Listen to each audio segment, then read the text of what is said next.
आप लोग इतने साल से इंडस्ट्री में हैं, आप लोग दोनों इतना छिपे हुए कैसे रहते हो? हम लोगों को सिखाया नहीं गया बचपन में। काम करना ही जानते हैं, गाना गाना आता है मुझे। मैं सोचता हूँ कि एक डायनामिक क्रिएटिव वर्ल्ड पे ना you have to update every day. जैसे अपना सिस्टम में अपडेट होता है ना मोबाइल में।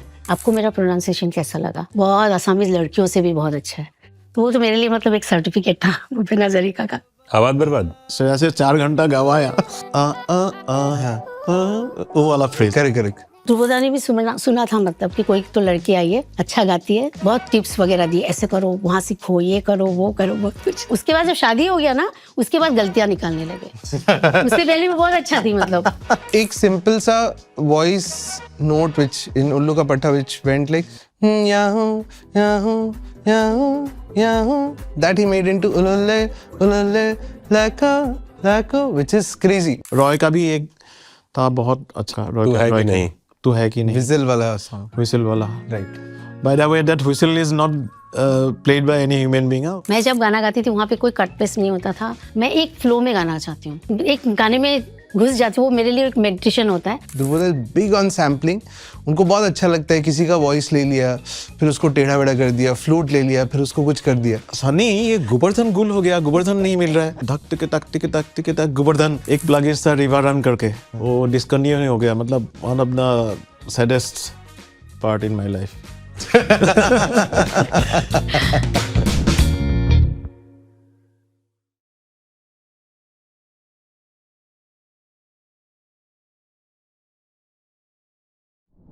हाय friends, welcome back to the music podcast. आज हमारे गेस्ट रियल ओजीज हैं अपनी अपनी फील्ड में।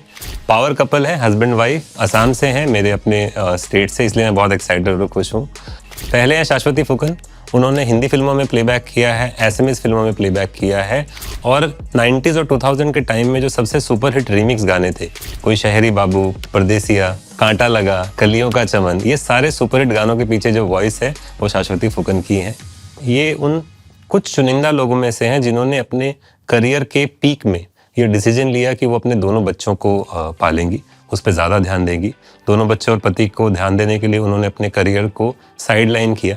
उसके बाद में वापस इन्होंने सेकंड टाइम, थर्ड टाइम काफ़ी सारे सिंगल्स, काफ़ी सारे फिल्मों के गाने भी किए। उसके बाद है real OG music producer of India, producer भी है, अरेंजर भी है, कंपोजर भी है, बैकग्राउंड म्यूज़िक भी किया है। जनरली म्यूज़िक प्रोड्यूसर्स की जितनी उम्र होती है उससे ज़्यादा इनका एक्सपीरियंस है। 36 ईयर से इस फील्ड में है, और इनकी जो क्रेडिट लिस्ट है वो इतनी लंबी है कि बताना बहुत मुश्किल है।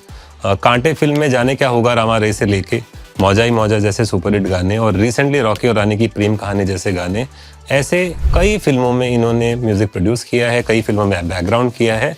हम ये लिस्ट आपको दिखा रहे हैं तो आपको पता चलेगा कि ये कौन है और इन्होंने कितना काम किया है। इनको काफ़ी सारे अवार्ड से भी सम्मानित किया गया है, इंक्लूडिंग प्रेस्टिजियस नेशनल अवार्ड और भी बहुत सारे इंडस्ट्री अवार्ड्स। और इन दोनों से बात करने के काबिल शायद मैं इतना हूँ नहीं, क्योंकि टेक्निकल बातें बहुत करनी है। तो आज हमारे पॉडकास्ट में फिर से हमारे आलू भी हैं। ये पहले इंसान है जो चौथी बार इस पॉडकास्ट पे आए हैं। आपने अरिजीत के साथ इनको देखा, तापसदा के साथ इनको देखा, इनको अकेले भी देखा। आज फिर ये हमारे साथ हैं Sunny music podcast once again.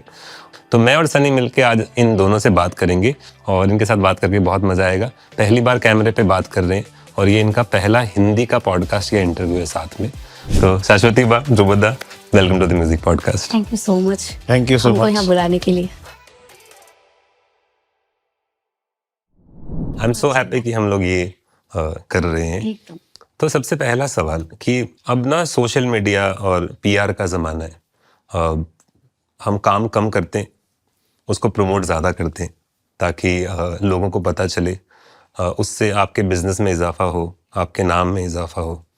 आप लोग इतने साल से इंडस्ट्री में हैं, आपने इतने सारे गाने किए, बट मुझे लगता है कि बहुत लोगों को लगता होगा कि जो मॉडल है, शेफाली जरीवाला है या मेघना नायडू थी या राखी सावंत है, जिन भी मॉडल्स ने काम किया, लोगों को लगता है कि शायद वही सिंगर है या कोई होंगे और सिंगर।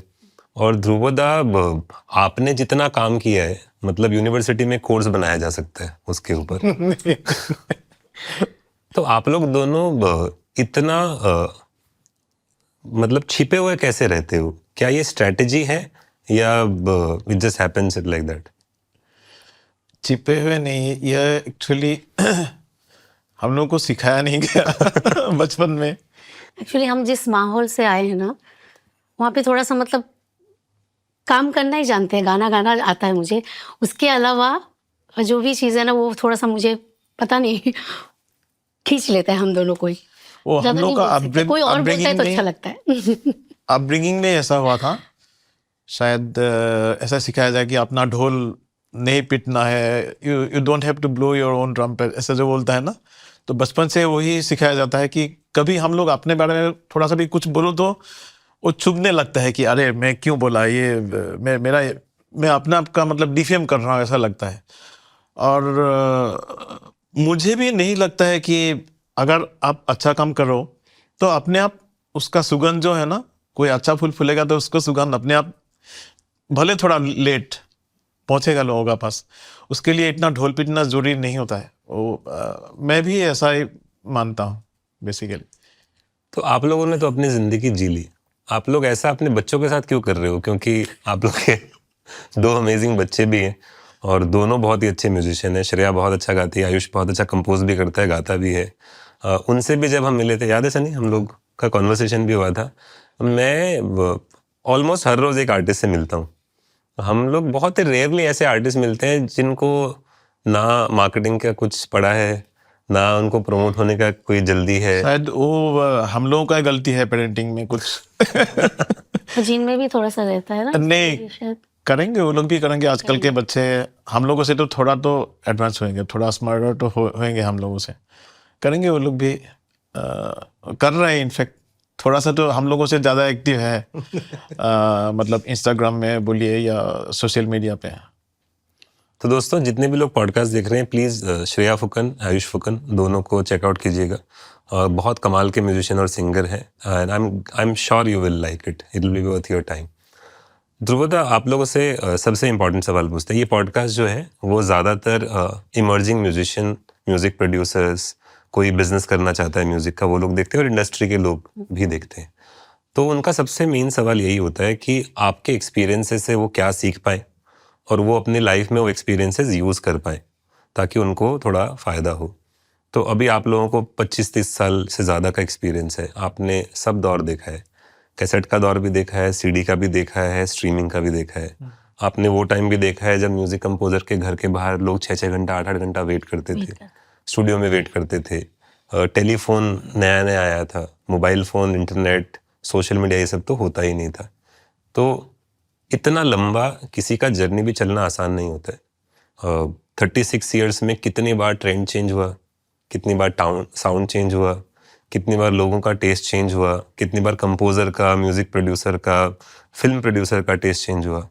आप इतना लंबा चल पाए, उसका सीक्रेट क्या है और आपने क्या क्या सीखा है इस जर्नी में, वो अगर थोड़ा सा बता सकेंगे तो अच्छा है। और अगर उसका कोई इंसिडेंट भी हो कि मान लो आपके साथ कुछ हुआ, वो देख के आपने कुछ सीखा, ऐसा भी होता है लाइफ में, तो जितना भी आप बता सकेंगे उतना अच्छा है हमारे लिए। ओके, सो बेसिकली मैंने आपने जो मुझे पूछा आज, एक टाइम पे, आज मैं बोल रहा हूँ, आज 15 साल पहले मैंने खुद ये बात रियलाइज़ भी किया था। क्योंकि वो म्यूज़िक का ट्रेंड इतना फास्ट चेंज हो रहा था उस टाइम पे, तो कभी कभी अपने आप को कोप अप करना बहुत मुश्किल पड़ जाता है। क्योंकि हम लोगों का जो आइडल था उस टाइम पे, मैं जब जिसका गाने सुन के बड़े हुए हूँ, जैसे आर डी बर्मन हो या लक्ष्मीकांत प्यारेलाल जी हो, तो एक टाइम पे ना वो सब गाने का उससे थोड़ा अलग टेस्ट मार्केट में आने लगा और लोग उससे पसंद करने लगा, और धीरे धीरे मुझे भी अडॉप्ट करना पड़ा। तो मुझे मालूम पड़ा कि see this is the whole creative field is very dynamic. It changes in every, like 6 months, 3 months. अभी तो बहुत फास्ट चेंज हो रहा है। तो मुझे ये बात मालूम पड़ गया कि लंबा अपना करियर अगर खींचना है तो सबसे इम्पोर्टेंट पार्ट होगा to update yourself every day. जैसे अपना सिस्टम में अपडेट होता है ना मोबाइल में, ये OS आ गया, अभी ये ऑब्सोलेट हो गया, इसमें ये वायरस ये हुआ, नहीं हो सकता है, तो उसको अपडेट करना पड़ता है। तो मैंने अपने आप को अपडेट करना शुरू किया थोड़ा सा, और सबसे मुझे रियलाइज हुआ जब मम्पी और वेबर, श्रेया और आयुष, सो आई रियलाइज दैट मैंने जो काम किया उन लोगों ने बहुत कम सुना, उन लोगों ने मतलब ज़्यादा सुनना नहीं चाहते शायद। तो मुझे लगा कि ये जनरेशन के लोग कैटर करने के लिए मेरा पास वो टैलेंट नहीं है क्या, तो उन लोगों को एक्चुअली क्या पसंद आता है। तो उन लोगों का रूम के सामने जब भी मैं जाता था तो उन लोग का ना अलग सा म्यूजिक बजता है, उन लोग मैक्सिमम इंटरनेशनल म्यूजिक वो लोग सुनते थे।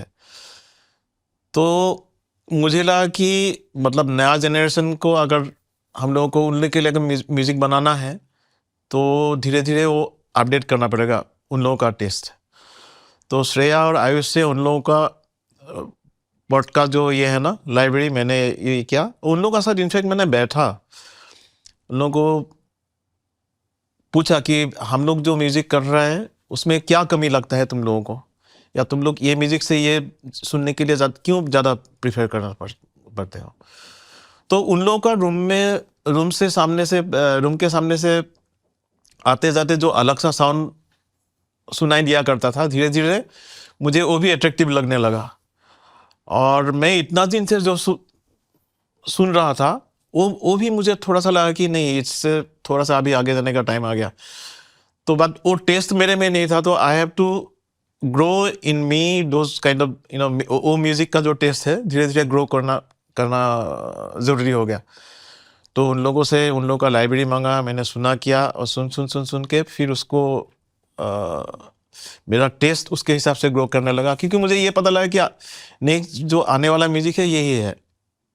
तो उसके लिए मैं अपने आप को रेडी किया। और मैं सोचता हूँ कि एक डायनेमिक क्रिएटिव वर्ल्ड पे ना you have to update every day. क्या चेंजेस हो रहा है लोगों का, सुनने वालों का माइंडसेट में क्या चेंजेस आ रहा है, तो वो उसको ध्यान रखना बहुत ज़रूरी होता है। तो आप जैसे श्रेया और आयुष के साथ आपने टाइम स्पेंड किया, उसके अलावा भी कुछ करते हो अपडेट होने के लिए? मतलब दूसरे लोगों का म्यूजिक सुनते हो, कोई कॉन्सर्ट में जाते हो, कहीं ट्रैवल करते हो, ऐसा कुछ करते हो? तो बहुत ज़्यादा नहीं करता हूँ, बहुत ज़्यादा नहीं करता। इंटरनेट और ये ही मेरा मेन सोर्स है, वहीं से सुनता हूँ। और बेसिकली सनी ऑल्सो नो कि हम लोग को प्लग इन के पीछे थोड़ा पागल है। क्या नया हम लोग बर्थडे में ये सनी ने ये ट्रेंड शुरू किया था, हम लोग एक दूसरे को प्लगइन्स गिफ्ट करते थे। तो मुझे इसमें ऐड करना है एक्चुअली। पहला कि चाहे वो ध्रुवदा को पता रहे नहीं रहे, I have always consider him as my mentor. मैंने बहुत सारी चीज़ें सीखी बिकॉज साथ में काम किया है और बहुत सारा काम किया है। मतलब गाइडिंग फोर्स है मेरे लिए Dhruvda, for sure. Life long thankful to Dhruvda for that. बात रही अपडेट की, I don't think so I have seen किसी को भी मैंने इतना अपने आप को अपडेट करते हुए नहीं देखा। मतलब ध्रुवदा को अब देखो एक बार, लगता है कि वो हिप हॉप सुनते होंगे। वो Dhruvda hip hop, industrial, Timbaland कैसे बीट्स बनाता है, वो कैसे ये करता है, he gets into every detail, सारे डिटेल में जाते हैं। और वो जो लर्निंग कैपेसिटी है उसके वजह से he is what he is. क्योंकि बहुत सारे लोगों को लाइक इन द पास्ट जितने सालों से, मैं ध्रुवदा को 2010 से जानता हूँ। एंड एक्चुअली फनी इंसिडेंट कि मेरा इंट्रोडक्शन के बारे में बताता ध्रुवदा से। मैं प्रीतम दा के स्टूडियो में नया ज्वाइन किया था मैंने, और मुझे बोला कि आज डीजे आ रहा है। अभी डीजे ना, डीजे फुकन, ये नाम ना बहुत टाइम से मैं क्रेडिट लिस्ट में देख रहा हूँ। डीजे फुकन, डीजे कोई तो बोला पॉश बंदा कोई होगा एकदम ऐसा, डिसीविंग नेम। हाँ, एक्सट्रीमली डिसीविंग। तो मैं डीजे आ रहा है, शाम को 5 बजे डीजे आ रहा है। मुझे ज्वाइन करके आई थिंक हार्डली 1 वीक हुआ था। बोला यार मिलना है डीजे से। तो मैं, दादा का स्टूडियो रूम बहुत छोटा है, तो मैं ऐसे गया और मैं सब देख के आ गया। मतलब कोई नहीं है। तो Bobby who used to manage Dada earlier, Anupam Mahmood, another person. So उससे मैं जाके बोला डीजे किधर है? तो बोले डीजे तो अंदर ही बैठे। मैं वहाँ पे तो कोई आदमी अकाउंट से आया होगा शायद से, वो तो चश्मा ऐसे करके बैठ करके कुछ लिख रहे हैं नोट्स। बोला अरे वही डीजे है। छन से जो टूटे कोई सपना in terms of personality. But at the same time like you know, आप अगर मतलब I don't know next generation कितना लकी है उनके साथ काम करने के लिए, to be very honest, but I have been very lucky. And इतने सारे लोगों को मतलब इतने टाइम से देखा है कि वो खुद को अपग्रेड नहीं करते। What he is saying, he is like Dhruvda ये गाना सुनते कितना भी मॉडर्न है, इज लाइक ओके सुनते हैं and he will listen to it properly. He will never say हमारे ज़माने में ऐसा म्यूज़िक हुआ करता था, हमारे ज़माने में, हमारा ज़माना. ही अंडरस्टैंड्स एंड दैट्स मतलब वो एक अमेजिंग क्वालिटी एक प्रोड्यूसर के लिए. And openly on this podcast I am gonna say this thing कि अभी के टाइम में भी he can give a run to all the young producers out there, चाहे वो हिप हॉप बनाते हो, चाहे वो इलेक्ट्रॉनिक म्यूजिक बनाते हो. I don't think so I have seen any refined producer as good as Dhruvda ever in the country at least. Wow. तो ध्रुवद, आपका स्पॉटिफाई का प्लेलिस्ट बताओ ना, कौन सा गाना सुन रहे हो अभी आजकल, ताकि लोगों को पता चले कि कहाँ से आ रहा है सब. मेरा लिस्ट चेंज होते रहता है, ऐसा कोई फिक्स लिंक नहीं. नया कुछ भी आया तो मेरा मेन सोर्स है श्रेया एंड आयुष. उन लोग जो सजेस्ट करते हैं उनका स्पॉटिफाई लिस्ट देखना पड़ेगा. एग्जैक्टली. ओके, मैं शाशिदा से एक सवाल, शाशिदा, जो सबसे इम्पोर्टेंट सवाल है, आजकल थोड़ा पेशेंस कम है, ऑब्वियसली शॉर्ट फॉर्म वीडियो है, अटेंशन स्पैन कम है, सोशल मीडिया है, फिर भी आपने उस टाइम पे you were at the peak. अभी रीमिक्स अगर आपका 4 गाना हिट हुआ है तो सबको आपसे रीमिक्स कराना है और सबको गाना गवाना है. उस टाइम पे पीक में आपने डिसाइड किया कि मैं अपनी फैमिली को टाइम दूंगी और मैं अपने करियर को ज़्यादा इंपॉर्टेंस नहीं दूंगी. ये बहुत बड़ा डिसीजन है और आई एम श्योर कि आज की भी फीमेल्स हो या मेल भी हो, बहुत लोगों को ये डिसीजन देना पड़ता है. आपने डिसीजन कैसे लिया? वो एक्चुअली कैसा था, जब मैं यहाँ आई थी, मुझे गाना बहुत ज़्यादा पसंद है, सुनना भी बहुत पसंद है, लेकिन मैं कभी ये सोच के नहीं आई थी बॉम्बे में कि मैं कुछ गाऊंगी और वो हिट हो जाएगा. ये सोच के मैंने कभी नहीं गाया था. और मुझे पता था कि यहाँ आने के बाद जैसे सबको कुछ बना के गा के डेमो सुनाना पड़ता है म्यूज़िक डायरेक्टर को, सब ऐसा था. मतलब ऐसा लगता है कि सब इतने बिजी है और वहाँ जाके बार बार जब फ़ोन आता है सब लोग, अरे क्या यार, जब तक नहीं सुनेंगे ना, जब तक सच में मैं कुछ गाती हूँ कुछ सुनेंगे नहीं, तब तक वो मुझे, हाँ आप कल आ जाइए, परसों आ जाइए, यही चलता है. तो मुझे वो नहीं करना था. तो मैंने लगा कि चलो थोड़ा वेट करते. तो मैं कुछ मतलब जिंगल ये सब कर रही थी, कुछ गाना कुछ कर रही थी. तो उसके बाद अचानक एक दिन हैरी आया था. तो हैरी ने बोला कि हैरी आनंद मुझे बोला कि भाभी, वो उसने मुझे बहुत पहले गुवाहाटी में सुना था, मेरा शोज़ में उसने मुझे देखा था. तो पहले बोला था कि आपके साथ कभी काम करेंगे. हम कहा ठीक है. तो मैं आई तो बोला आपके साथ एक कुछ तो करना है भाभी, यूनिवर्सल का एक कुछ है, लेकिन आप ये मत सोच के रखना कि आपका वॉइस वहाँ रहेगा, अगर उनको पसंद आएगा तो ही रहेगा. तो मैंने बोला कोई बात नहीं, डेमो लेके हर जगह जाने से अच्छा है कम से कम कुछ गाने को मिले. उसमें मैं, और ध्रुवदा हमेशा बोलता है कि कभी भी कुछ करो ना, अपना 100% तुमको देना पड़ेगा, एक भी मतलब वो मत रखना. आप ध्रुवदा को ध्रुवदा क्यों बोलते हो? नहीं, आप लोग बोलते हो ना इसलिए. और एक्चुअली जब मैं पहले ध्रुवो से मिली थी ना, तब मैं ध्रुवदा ही बोलती थी. तो वो थोड़ा सा मतलब अभी भी आ जाते कभी कभी. तो फिर मैंने वो यूनिवर्सल के लिए गाना, उसमें शहरी बाबू था, शहरी बाबू और कुछ 2-3 गाने गाए थे. तो यूनिवर्सल का जो CEO है मिस्टर शिवाजी गुप्ता, उनको बहुत पसंद आया. हाँ, उनको बहुत पसंद. उन्होंने, आई थिंक मेरा 7 गाना था उसमें और एक ही शायद हम शिखा अय्यर ने गाया था. तो वो मैंने गाया. फिर उसका तो आई थिंक वीडियो भी थोड़ा सा वो रेशमा बॉम्बे वाला थी उसमें, तो उसका बना. तो लोगों को धीरे धीरे पता चला कि इन्होंने गाया है. उसके बाद शिवाजी दा तो नहीं, अभी किसी से नहीं गवाएंगे, मुझसे ही गवाएंगे. तो उसके बाद फिर मैंने कलियों का चमन किया और उसके बाद फिर बैक टू बैक मैंने वो सब गाने गाए. कांटा लगा, परदेसिया. हाँ. तो और जब हिट हो गया, सबने सुना, सबको अच्छा लगा. शेखर सुमन के कुछ शो था, वहाँ पे मुझे बुलाया था. तो मुझे बोला था कि हमको लगा था कि शेफाली जरीवाला ने वो गाया और मेघना नायडू ने ही गाना गाया. बाद में पता चला कि आपने गाया. तो फिर एक दिन मैं थोड़ा सा दुखी भी हो गई थी. लगता था ना कि यार ये सबको लगता है मेघना नायडू ने गाया, यार कैसा लगता है. तो मेरी बेटी ने एक दिन कुछ, मेरा बर्थडे था, बर्थडे में मेरे फ्रेंड ने मुझे एक गुड़िया जैसा था, चाबी दे देने से वो गाना गाता है ऐसा टाइप का, तो मुझे एक दिया था. तो उसमें एक सिंगर बनाया हुआ था और उसमें मतलब गाना बज रहा था कांटा लगा.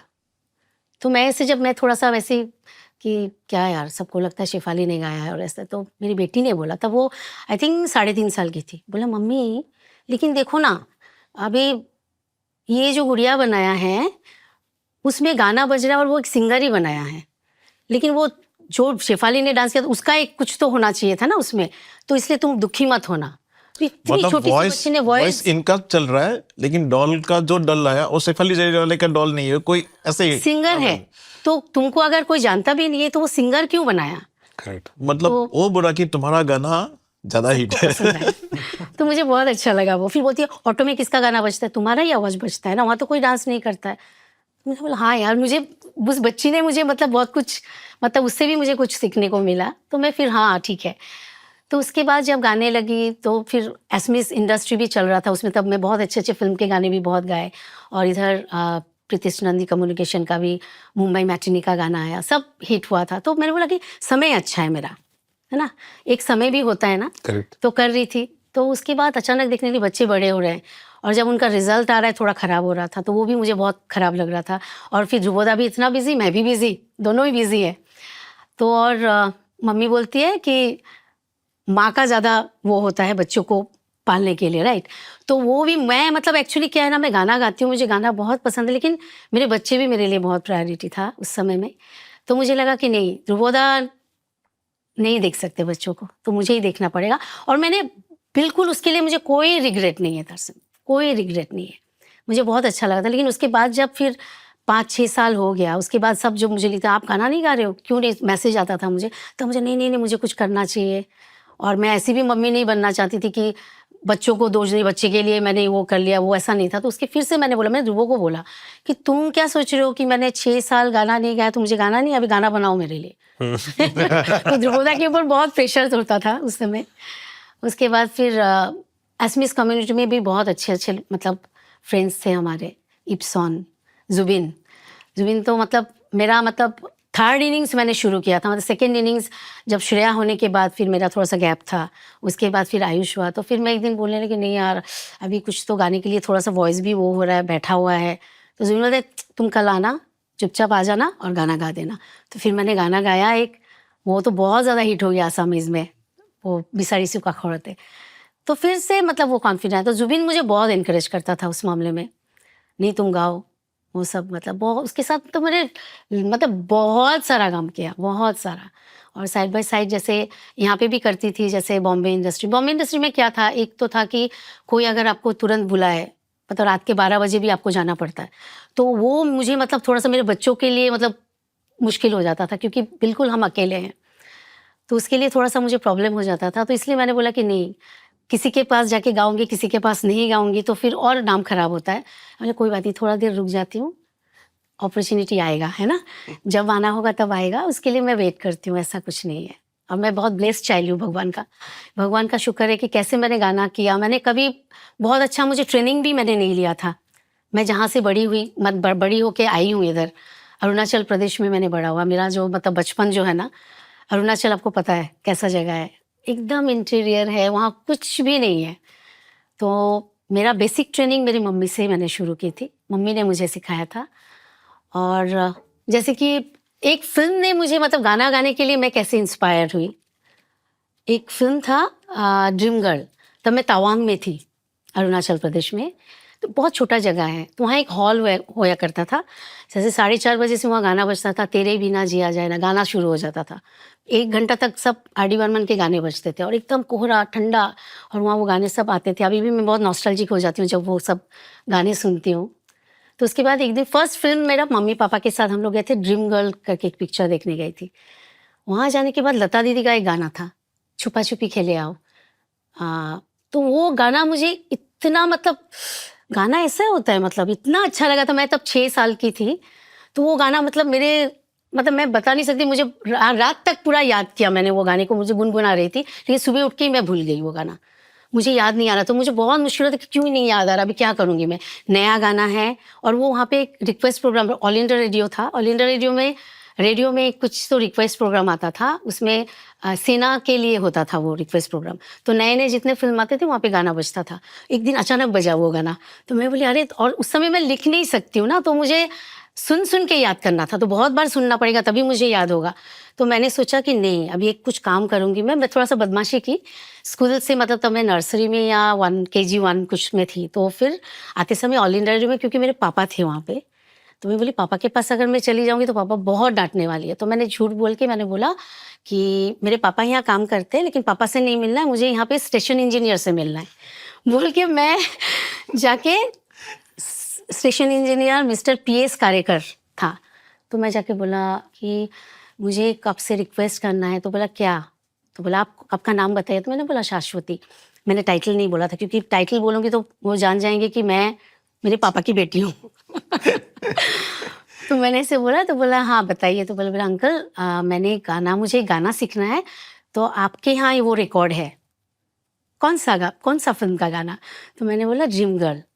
तो बोला आपको ड्रीम गर्ल का मतलब पता है? तो मैंने बोला ड्रीम सपना है और वो गर्ल लड़की है। तो मैंने उसको कुछ तो बोल के अंकल को बोला मैंने। तो अंकल ने बोला हाँ तो बताइए। तो बोला मुझे वो रिकॉर्ड चाहिए। तो अंकल भी एकदम शॉक रहे कि इसको रिकॉर्ड चाहिए। बोले ऐसे तो हम रिकॉर्ड दे नहीं सकते। तो फिर मैंने बोला एक्चुअली मेरे पापा यहाँ पे काम, तब मुझे बोलना पड़ा कि मेरे पापा यहीं पे रहते हैं, तो आप उनसे एक बार बात कीजिए, पापा उसका जिम्मेदारी ले लेंगे। मतलब मुझे ऐसा लगे पापा ले लेंगे तो मुझे मिल जाएगा। तो अंकल ने मुझे वो रिकॉर्ड पापा को बुलाया, पापा को बुला के दिया, बोला कि 3 दिन के लिए आप ये रखो और इसको सीखने दो और उसको बोलना कि मुझे आके सुनाए। तो फिर मैंने वो गाना एकदम याद करके सीख के फिर अंकल को जाके मैंने सुनाया था। और अंकल ने हमें बहुत बोला था कि नहीं आप बहुत अच्छा गाते हो लेकिन आपको ट्रेनिंग के लिए बहुत कुछ करना पड़ेगा। और तब मैं वो गाना सीख के जो मुझे जो मज़ा आया, और सब लोग जब प्यार करते थे ना कि कोई बच्चा गाता है तो कितना प्यार करते हैं ना, तो वो मुझे लगा था कि नहीं गाना एक ऐसा चीज़ है कि जो गाने से सब लोग बहुत प्यार करते हैं। तो मुझे वैसे वैसे मैंने गाना सीखा और फिर मुझे लगा नहीं और एक गाने से नहीं होगा, ऐसे करके मुझे और गाना सीखना पड़ेगा। तो मम्मी को बोलती थी मम्मी ये ला दो। और उस समय सच में रेडियो एक ऐसा ज़रिया था सीखने का। और क्योंकि मेरा कोई ट्रेनिंग जैसे प्रोफेशनल ट्रेनिंग वैसा मैंने नहीं लिया, तो मैं यही बोलती हूँ कि मैं लता मंगेशकर, आशा भोसले, किशोर कुमार, मोहम्मद रफ़ी वही हमारे टीचर थे। मैंने उनसे ही सीखा गाना। और फिर उसके बाद जब मैं असम में आई, आने के बाद भूपेन हज़ारिका का गाना, देन जयंत हज़ारिका का गाना, उन लोग इतने लीजेंड थे ना। और उनसे मैंने भूपेन हज़ारिका से भी मुझे मिलना हुआ क्योंकि जब मैं स्कूल में गाती थी वहाँ पे उनके भाई के बेटे थे मयूखदा ने जाके बोला हमारे स्कूल में एक लड़की आई है बहुत अच्छा गाती है। तो भूपेन ने बोला कौन है उसको बुलाओ। तो मैं गई थी, तो कुछ एक एस्मीज मैंने फिल्म में मैंने गाया था रंगा नदी। तो उसमें शोमोरदा उनका छोटा भाई मेरे साथ डुएट गाने के लिए आए। और जब उन्होंने देखा कि ये छोटी सी लड़की के साथ मैं डुएट गाऊंगी तो उनको मतलब मुझे बहुत अंडर एस्टिमेट किए थे तब वो कि इसके साथ गाना। तो बोले आप एक बार सुन तो लो। फिर मैं जब जाके गाई तो, और मैं उस समय इतना कॉन्फिडेंट था ना कि एकदम प्रोनाउंसिएशन एकदम परफेक्ट। मैं 1 घंटे में मैंने गाना गा के आया। तो बोला कि बहुत अच्छा गाते। तो उन्होंने भी जाके उनको बोला। तो फिर एक बार भूपेंदा आए थे वहाँ पे, मैं भूपेन मामा बोलती हूँ एक्चुअली। तो आके बोला कि शाश्वती को एक बार बुलाओ। तो मैं उनके लिए बुके लेके उनको दे के दी। उन्होंने कुछ मिरी जियोरी का कुछ कान कर रहे थे। तो बोला मैंने सुना है तुम बहुत अच्छा गाते हो और मैं तुम्हारा गाना भी सुना। तो मैंने उनसे यही बोला क्योंकि वो मेरा पहला एसएमएस गाना था, तो प्रोनाउंसिएशन कैसा है। तो मैंने बोला आपको मेरा प्रोनाउंसिएशन कैसा लगा। तो उन्होंने बोला बहुत आसामीज लड़कियों से भी बहुत अच्छा है। तो वो तो मेरे लिए मतलब एक सर्टिफिकेट था भूपेन हज़ारिका का। तो वैसे ही मैंने जर्नी शुरू किया। फिर बॉम्बे आई, आके फिर किया। उसके बाद थोड़ा रुक गई थी बच्चों की वजह से। फिर कर रही हूँ मैं अभी प्राइवेट एल्बम्स वगैरह करते रहती हूँ कभी कभी जब भी मौका मिलता है। तो ध्रुवोदय ने सॉरी यार मैं एक सेकंड रोक रहा हूँ, मुझे एक सवाल करना है। आपने बोला कि गाना गाने से सब लोग बहुत प्यार देते, तो आप ध्रुवोदय के लिए बहुत गाना गाए थे क्या आपने? ध्रुवोदय एक्चुअली मैं जब गुवाहाटी में काम कर रही थी, मतलब तो वहाँ पे भी मतलब वहाँ पे छोटा जगह है ना, तो कुछ अच्छा हो तो मतलब सब Not जान anymore. जाते हैं। हाँ Not अभी anymore. नहीं है। हाँ बहुत तो बड़ा मतलब सबको पता चल जाता है। तो ध्रुवोदय ने भी सुना था मतलब कि कोई तो लड़की आई है अच्छा गाती है। तो एक बार मैं कुछ गा रही थी तो सुनने के लिए आया था। फिर ध्रुवोदय ने आके पापा से भी जान पहचान किए। फिर बाद में बहुत टिप्स वगैरह दिए, ऐसे करो, वहाँ सीखो, ये करो, वो करो, बहुत कुछ बोलते थे। और फिर उसके बाद जब शादी हो गया ना, उसके बाद गलतियाँ निकालने लगे। उससे पहले मैं बहुत अच्छा थी, मतलब बहुत अच्छा गाती थी सब। उसके बाद ये जगह ठीक नहीं है ऐसे। फिर बोली ये मेरी मम्मी जैसा हो गया, क्योंकि मेरी मम्मी भी ऐसे ही करती थी, सेम थिंग। मेरी मम्मी पहले मुझे इंस्पायर किया, करने के बाद मुझे ग्राउंडेड रखने के लिए ना, जब भी मैं कुछ गाना, बहुत सब लोग तारीफ कर देते थे ना कि क्या गाइए, तो मैं मम्मी को हमेशा, एक क्रोम कैसेट था मेरा, उसमें मैं हमेशा बोलती मैंने गाना गा, अभी इसको आप रिकॉर्ड करके मुझे दे दीजिए, चाहे मिक्सिंग ना हुआ हो, कुछ भी हो, मेरे को दे दीजिए, मम्मी को सुनाना है। तो मम्मी को आके मैं रात को कितना भी बजे तो देख में मम्मी थोड़ा सा सुनती, मम्मी बहुत सबने बोला हाँ बहुत अच्छा था, तो मम्मी कैसा लगा तुमको, तो बोलिए ठीक है, मम्मी ऐसे ही बोलती थी। तो मुझे इतना, मैं बहुत दुखी हो जाती थी, पर जब मम्मी का जो वो बोलना हो जाता था ना, तो उसके बाद जुबोदा को सुना, जुबोदा के कोई एक्सप्रेशन ही नहीं है मुंह में, मतलब सुन के ना ठीक है ऐसे लिया, ऐसे ही बोलते थे, मतलब तो मुझे लगता था क्या यार, चंद से जो टूटे कोई सपना वही। So guys, welcome back to the marriage podcast. तो मेरा सवाल ये है कि जब शादी हो गया और ध्रुवदा 2007 से प्रीतम दा का म्यूजिक टीम हेड कर रहे हैं और इतना सारा आर्टिस्ट का इतना हिट गाना आ रहा था, तो आपने कभी ध्रुवदा को बोला नहीं कि क्या बाहर का लड़की लोग को हिट करते रहते हो, घर पे जो सिंगर बैठा है उसका क्या है? नहीं बोला मैंने, कभी भी नहीं बोला, क्योंकि मुझे ये था, ध्रुवदा पहले एक बार जब हम लोग जब यहाँ आए ना, जब मैं काम कर रही थी, ध्रुवदा भी, तब हम दोनों ही स्ट्रगल कर रहे थे, तो ध्रुव ने मुझे बोला तुम कहीं जाके बोलना मत कि तुम मेरी वाइफ हो, और मैं मतलब मैं भी नहीं बोलूँगा किसी को कि मतलब तुम मेरे वाइफ हो, और तुम मतलब हम दोनों ही किसी को बोलेंगे नहीं, तो ऐसे ही मैंने काम किया।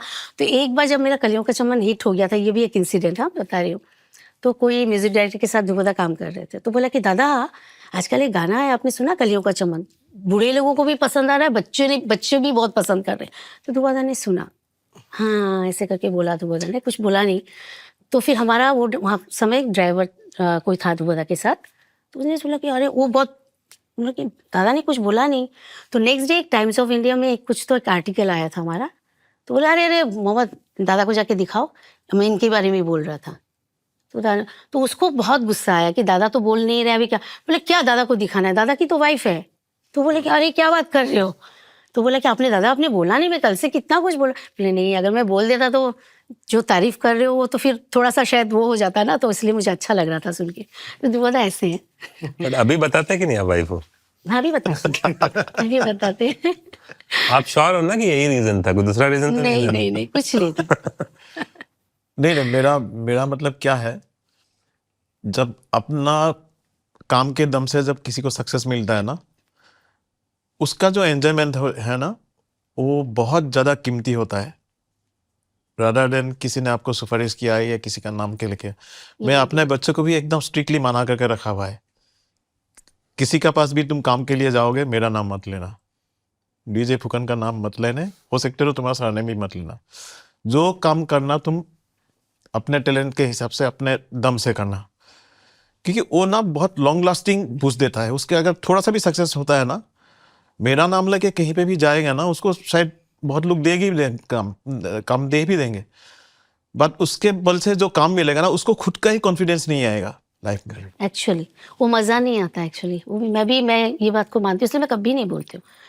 मैं खुद जा सकती हूँ किसी के पास, ऐसा नहीं है मैं जाऊंगी तो वो मुझे कभी मना भी नहीं करेंगे, लेकिन मैं खुद एक्चुअली क्या होता, थोड़ा सा ना हेजिटेशन हो जाता है, पता नहीं लोग जब बिजी रहते हैं ना, उनको जाके तंग करना, कभी कोई मिलता है कोई दिखता है अरे शाश्वती ऐसा ऐसा है, हाँ करेंगे, हाँ मुझे वो अच्छा लगता है, लेकिन जाके बार बार वो नॉक करके ना मैं हूँ मुझे बुलाओ, ऐसा ना, वो थोड़ा सा नहीं होता है, शायद वो मेरा खराब मतलब आदत भी होगी, ऐसा नहीं भी करना चाहिए। नहीं बोल रही हूँ, आजकल के बच्चे बहुत, उनको बहुत अच्छे से आता है हैंडल करना वो सब, वो शायद हमने वो चीज़ हमारा मतलब हम थोड़ा सा कच्चे हैं उस मामले में, तो इसके लिए थोड़ा सा प्रॉब्लम होता है। एक्चुअली वो खराब भी है, मैं ऐसा नहीं बोलूँगी कि बहुत अच्छी बात है।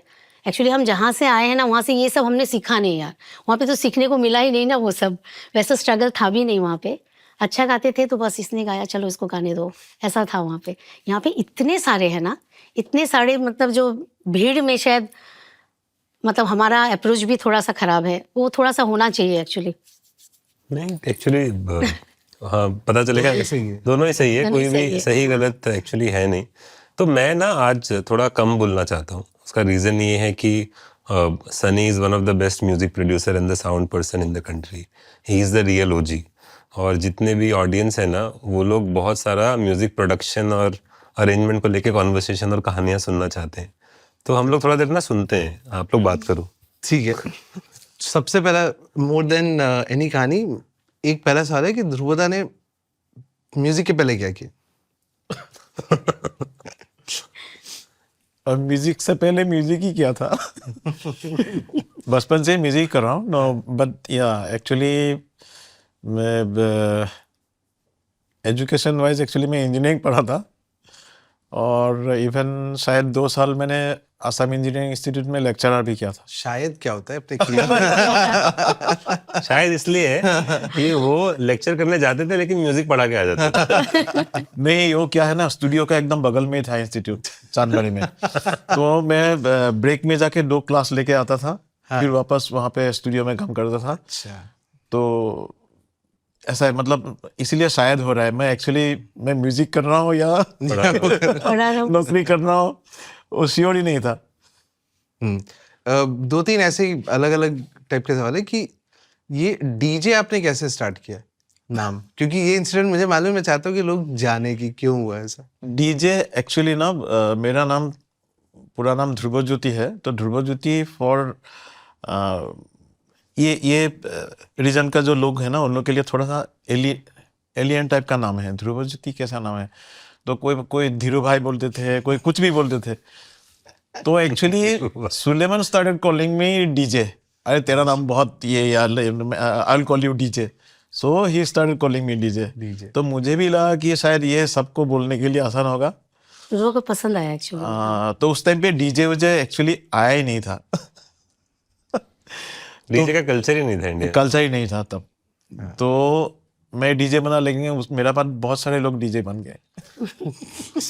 और आपका नाम जो है एक पिकअप से बहुत रिजेंबल करता है, ये भी एक इंसिडेंट है। ये क्या हुआ था एग्जैक्टली, आप बताओ। ये एक्चुअली अशोक शुक्ला जी, एम्पायर का रिकॉर्डिस्ट। तो मैं भवदीप, मेरा बहुत एक अच्छा दोस्त भवदीप जयपुरी वाले, उसका कोई एक बैकग्राउंड का काम था। तो उसमें मैं प्रोग्रामिंग वगैरह मैंने किया था। तो रिकॉर्डिंग के लिए मैं स्टूडियो गया था। तब शायद शुक्ला जी सुमी में थे, एम्पायर में नहीं थे, सुमी स्टूडियो में थे। सुमी करके स्टूडियो था एक लोखंडवाला में। तो भवदीप ने इंट्रोडक्शन किया कि अशोक जी ये आसाम से आया है, आसाम का जंगल से आया है। मुझे नाम पूछा, क्या नाम है आपका? मैंने बोला ध्रुव ज्योति फुकन। वैसे केबलेबल लगा रहे थे, अचानक ऐसा, ये नाम थोड़ी ना हुआ, ये तो पिकअप हुआ। ऐसा बोल रहे। कैसे वाला? बोले ड्राम का जैसा पिकअप है, ढिक टिक टक टिक टिक टिक, ध्रुव ज्योति। ऐसा बोल रहे। करेक्ट है, ये भी बहुत सही। अभी जिसका भी नाम ध्रुव ज्योति होगा उसको बात पता चला। पिकअप है। अभी थोड़ी थोड़ी चीजें एक म्यूजिक लेवल पे आस्क की, बहुत सारे ऐसे टर्मिनोलॉजी है ना जो लोगों को बाहर नहीं पता है। अभी कैसे होता है कि गाना बनता है और गाना बनेगा तो क्या प्रोडक्शन कर लिया और उसके बाद सिंगर ने गा दिया, लिरिक्स हो गए, व्हाटएवर। इन सब में हमारे बहुत सारे हिडन कोड वर्ड्स हैं जो आज बाहर आएंगे। इन सब में सबसे पहला कि जब प्रीतम दा के पास जब मैंने भी ज्वाइन किया था और काम करे थे हम लोग, तो वो उनका फीडबैक बहुत ही अलग होता है लाइफ में। मतलब वो कभी टेक्निकली नहीं बताते कि ये यहाँ पे ये कॉर्ड चेंज करो, या मिक्सिंग हुआ है तो यहाँ पे लोज ज़्यादा हो गए या जो हो गए। This is purely music based. तो दादा का जैसे फीडबैक होता है कि मिक्स के बाद कि गाना रोमांटिक नहीं लग रहा, right? That is one feedback. वैसा करके एक जो पर्टिकुलर चीज़ है जो मैंने भी बहुत ज़्यादा पिक कर लिया है कि गाने का स्क्रीन प्ले सही नहीं है। ये इस पे throw some light on what is गाने का स्क्रीन प्ले क्या होता है? एक्चुअली ये इंडस्ट्री में बहुत सारे ऐसा कोड रहता है। वो कोड क्रैक करने के लिए भी मुझे भी बहुत टाइम लग गया, क्योंकि वो लोग टेक्निकल लैंग्वेज पे बात नहीं करते, ज़्यादातर कुछ एनालॉजिकल कुछ ये अदर वर्ड्स यूज करके हम लोगों को समझाने का कोशिश करते हैं। तो नॉट ओनली प्रीतम, बहुत सारे म्यूजिक डायरेक्टर का साथ भी ऐसा इंसिडेंट्स है बहुत सारे। तो प्रीतम का अब जो पूछ रहे हो स्क्रीन प्ले एक्चुअली मुझे भी बहुत टाइम लगा कि गाने का स्क्रीन प्ले एक्चुअली क्या समझाना चाहते हैं वो। बेसिकली मुझे मालूम पड़ा कि गाने का एक ग्राफ होता है, गाने का बीच में भी एक ड्रामा चलता है। तो वो ड्रामा में कहाँ पे आपको हाई चाहिए, कहाँ पे थोड़ा सा सेटलनेस चाहिए, कहाँ पे थोड़ा पीक चाहिए, कहाँ पे क्रिसेंडो चाहिए। वो जो गाने का जो एक ड्रामा का जो ग्राफ होता है ना, वही वही बोलने का शायद वो कोशिश करता है। वो बहुत दिन बाद मुझे पता लगा कि वही समझाने का कोशिश कर रहा है। बट इसको प्रैक्टिकली कैसे करते हो? ये स्क्रीन पे तो समझ में आ गया कि गाना भी एक कहानी है, तो जैसे कहानी का स्क्रीन पे लिखा जाता है, आप लोग गाने का भी screen play, ups down, emotion, climax सब करते हैं, बट प्रैक्टिकली कैसे होता है? प्रैक्टिकली मैं बताता हूँ। बस अब क्या है ना, बेसिकली लोगों का माइंड में जब गाना सुनते हैं ना, माइंड में वो लोग भी एक सिंक में जाते हैं। कभी कभी ऐसा ऐसा मोमेंट आता है जहाँ पे उन लोगों को बोर हो जाता है, गाना स्किप करने का मन करता है। वो एक वाइटल पॉइंट होता है एक गाने के लिए कि स्किप में गाना सुन रहे हैं, नहीं चलो स्किप, नेक्स्ट सॉन्ग, ऐसा। तो वो पॉइंट पे हम लोग we have to act, we have to do something तो ट्विस्ट। हाँ, ताकि वो स्किप ना कर पाए। तो उस जगह पे हम लोग को सोचना पड़ता है यहाँ पे क्या ऐसा कुछ कर रहा हूँ, क्या एक बेसिकली नाटक ड्रामा कुछ कर रहे हैं हम लोग, जिसके लिए वो स्किप बटन दबाने के लिए भी रुक जाए, ठीक है और 2 बार सुन लेते हैं। तो वो जो हम लोगों को लिसनर का माइंड का साथ जो सिंक करने का जो एक ये होता है ना, वो बहुत इम्पोर्टेंट होता है। और वो बात एक्चुअली मैंने प्रीतम से ही सीखा, बिकॉज प्रीतम को सेटिस्फाई करना ना one of the I mean hardest work. मतलब उसको बहुत उसको वो अगर प्रीतम अगर हैप्पी हो गया ना, तो एकदम आप ब्लाइंडली कर से दिस इज हिज सॉन्ग, क्योंकि उसका माइंड जो है ना पब्लिक का साथ बहुत ज़्यादा सिंक है। और ये जो जेनियस गाय, मतलब उसको खाली ये लेवल पे नहीं बोल रहा हूँ, एक तो उसका जो टेस्ट है पब्लिक का साथ बहुत ज़्यादा सिंक होता है, वो हम लोगों के लिए बहुत एक हेल्पफुल ये है। और बहुत सारे चीज़ें भी मतलब ऐसा इम्पोर्टेंट है जो जैसे इंस्ट्रूमेंटेशन का हो, कुछ आइडियाज़ उनका इवन प्रोडक्शन के आइडियाज़, वो सब भी प्रीतम बेसिकली मेरे से तो बहुत छोटा है, बट आई थिंक लाइफ में बहुत सारे important lessons I have learn from Pritam. Not ऐसे बुक लेके नहीं, बट उसको एनालाइज करके, उसको स्टडी करते, डिकोड करते करते। Because at the end of the day गाना इमोशन होता है, लेकिन और वो इमोशन करेक्टली वहीं से वो आता है कि मिक्स रोमांटिक नहीं लग रहा है, डांस उल्टा आ रहा है पहले मैं ऐसा डांस कर सकता था, लेकिन अभी गाने में ऐसा डांस। और ये सारी चीज़ें ऐसी है कि जो बाहर लोगों को नहीं पता चलती, इवन म्यूजिशियंस, बिकॉज अभी के टाइम में काफ़ी सारे लोग, which I am sure you agree to, they become very technical, बहुत टेक्निकल, कि 80 हर्ट्ज पे हम ये डिप करते हैं, तो 150 पे ये करते हैं, किक और बेस का झगड़ा ख़त्म करने के लिए करते हैं। But logically does it make sense? Musically वो सेंस बनता है क्या इतना ज़्यादा फॉलो करना? मैं तो म्यूजिक का ग्रामर के मामले में बहुत ही नास्तिक आदमी हूँ। मतलब मैं ग्रामर बहुत सारा आता भी नहीं है और मैं बिलीव भी नहीं करता, क्योंकि मैं सोचता हूँ कि ग्रामर इज क्रिएटेड लेटर। पहले जो क्रिएशन है ना, वो दिल से जो निकलता है वही क्रिएशन है, वही आर्ट है।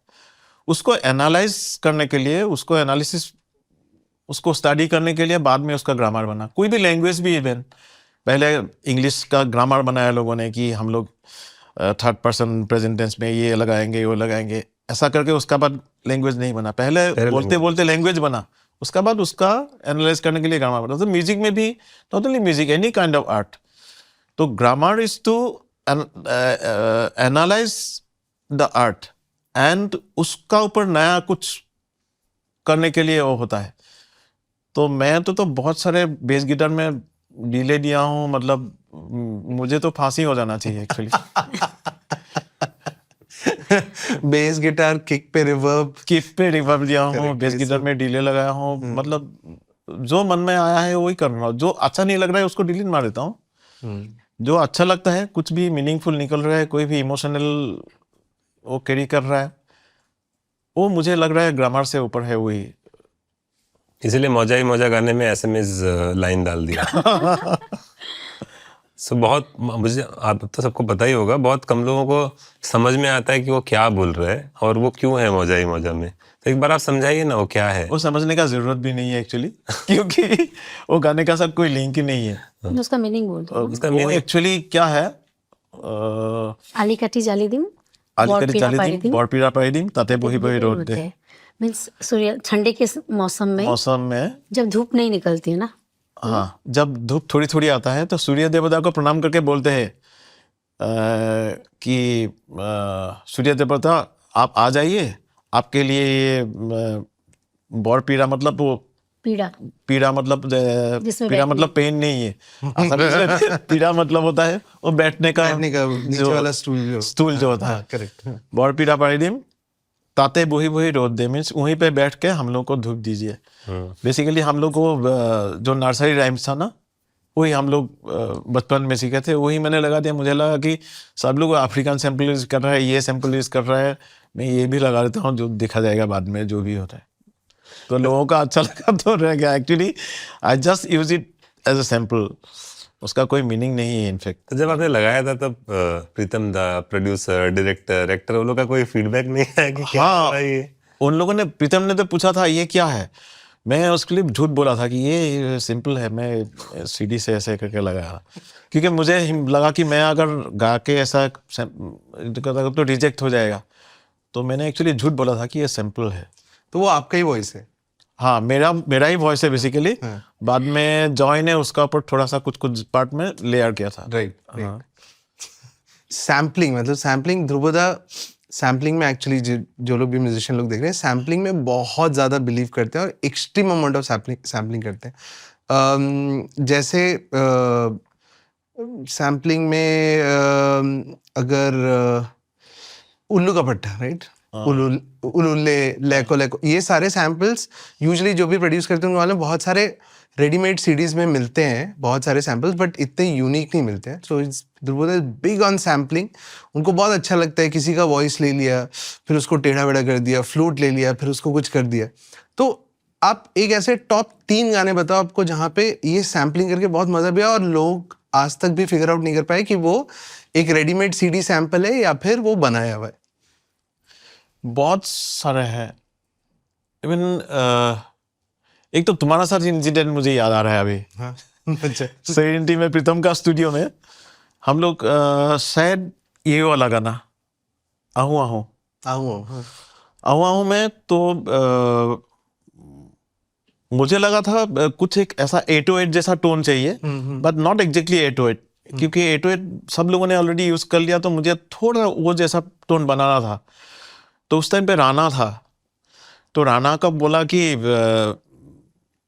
मुझे लगा कि वो प्लास्टिक का जो मग है ना उसका अलग अलग साइज। मुझे गाने का मालूम है नाम, वो आहू नहीं था, दैट वाज दम मारो दम का था ना, तक तक तक हाँ, तक तक दैट वन। हाँ, that one। तो ठीक वो ना वो मुझे वो कुछ सैंपल से बनाना था, तो राणा को बुला कि 2-3 ऐसा अलग अलग साइज का ना मग चाहिए मुझे, मग लेके आओ, लोखंड वाला से। तो ऊपर जाके थोड़ा तारा मग ढूंढ रहे हैं, अभी क्या मग की कर। फिर 10 मिनट बाद वापस आया, तो कौन सा कलर चाहिए। कलर से साउंड में क्या फर्क पड़ेगा, तुम अलग अलग साइज का लेके आओ। तो सनी मेरे को ना बहुत ऐसे सनी भी थोड़ा सा ये हो गया था कि स्टूडियो में मग का क्या है। फिर वो जाके बेचारा लेके आया, तो सनी ने मैंने बैठ के बहुत सारे सैंपल बना के उसको रिवर्स किया, पिचिंग किया। फिर मेरा बहुत फेवरेट सैम्पलर है मैक 5, उसमें डाल के उसका पैचेस बनाया अलग अलग वेलोसिटी के लिए, अलग अलग टोन, ताकि डायनामिक्स उसका मतलब ये रहे, एकदम मोनोटोनस नहीं बने। तो उससे वो गाना ऐसे प्रोग्रामिंग किया था, दम मारो दम करेक्ट।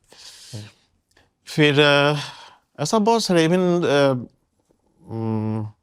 मम्पी का वॉइस का भी एक सैंपल बहुत करीब पास हुआ था। कौन सा गाने का, अरिजीत नहीं गाया है, लूडो का था क्या? नहीं, लूडो में ही था करेक्ट। आवाज बर्बाद करेक्ट। उसका इंट्रो में जो होता है ना, वो श्रेया का सही है, श्रेया से 4 घंटा गवाया। फिर मैंने सुना, मुझे एक भी पसंद नहीं आया। मैंने बोला और गाओ। फिर और 2 घंटे गाई उसने। फिर उसके बाद कुछ कुछ सैंपल काट के उसका पैच बना के क्या वो वाला फ्रेज। करेक्ट। हाँ, राइट। गाना मुश्किल है वो दादा, वो सैंपल के जैसा बजा दिया, वो गाना बहुत। क्योंकि उसमें बहुत सारे पिच चेंजेस कुछ किया हुआ था, रिवर्स किया हुआ था, अलग अलग टाइमिंग शिफ्ट किया था। पता नहीं क्या उस टाइम पे क्या था, मुझे भी याद नहीं है। तो I love making my own sounds, तो इसके लिए शायद सैम्पलिंग में ज़्यादा मुझे इंटरेस्ट है। तो एसएनएस साउंड भी बहुत यूज किया होगा, जैसे ये वाला तो सब मजा ही मजा तो पता ही है। Extreme amount. एक one of the biggest is, so Dhruvda का एक 2 बहुत फेवरेट चीज है, एक है पेपा और दूसरा है मादल। मतलब उन्होंने इतने सारे गाने, मादल एक छोटा सा रिदमिक इंस्ट्रूमेंट है, विल पुट रेफरेंस पिक्चर भैया। हाँ सॉरी। और पेपा जो है वो भी एक दूसरा इंस्ट्रूमेंट है। तो गलती से मिस्टेक बिगेस्ट एग्जाम्पल। तो वो सब बहुत सारे, एक्चुअली ध्रुवदा ने इतने सारे सैम्पलिंग किए ना, मतलब कि इट्स डिफिकल्ट कि पॉइंट आउट करने कि ये गाने में ये था, ये गाने में ये था, ये गाने में, तो बहुत सारे किए। एक एक्चुअली कॉन्टेस्ट चलाते हैं हाँ। कि ध्रुवदा ने कौन सा सैंपल यूज किया है, क्या क्या आइडेंटिफाई करो, जो भी जीतेगा उसको ध्रुवदा के साथ एक गाना प्रोड्यूस करने का मौका मिलेगा। हाँ, और मुझे भी एक्चुअली याद नहीं। मतलब एक सिंपल सा वॉइस नोट विच इन उल्लू का पट्टा which went like Yahoo Yahoo Yahoo Yahoo, that he made into ulale ulale lako which is crazy। किसने गाया था दादा? विवियन। हाँ, विवियन ने बेचारी 4 घंटा गाई।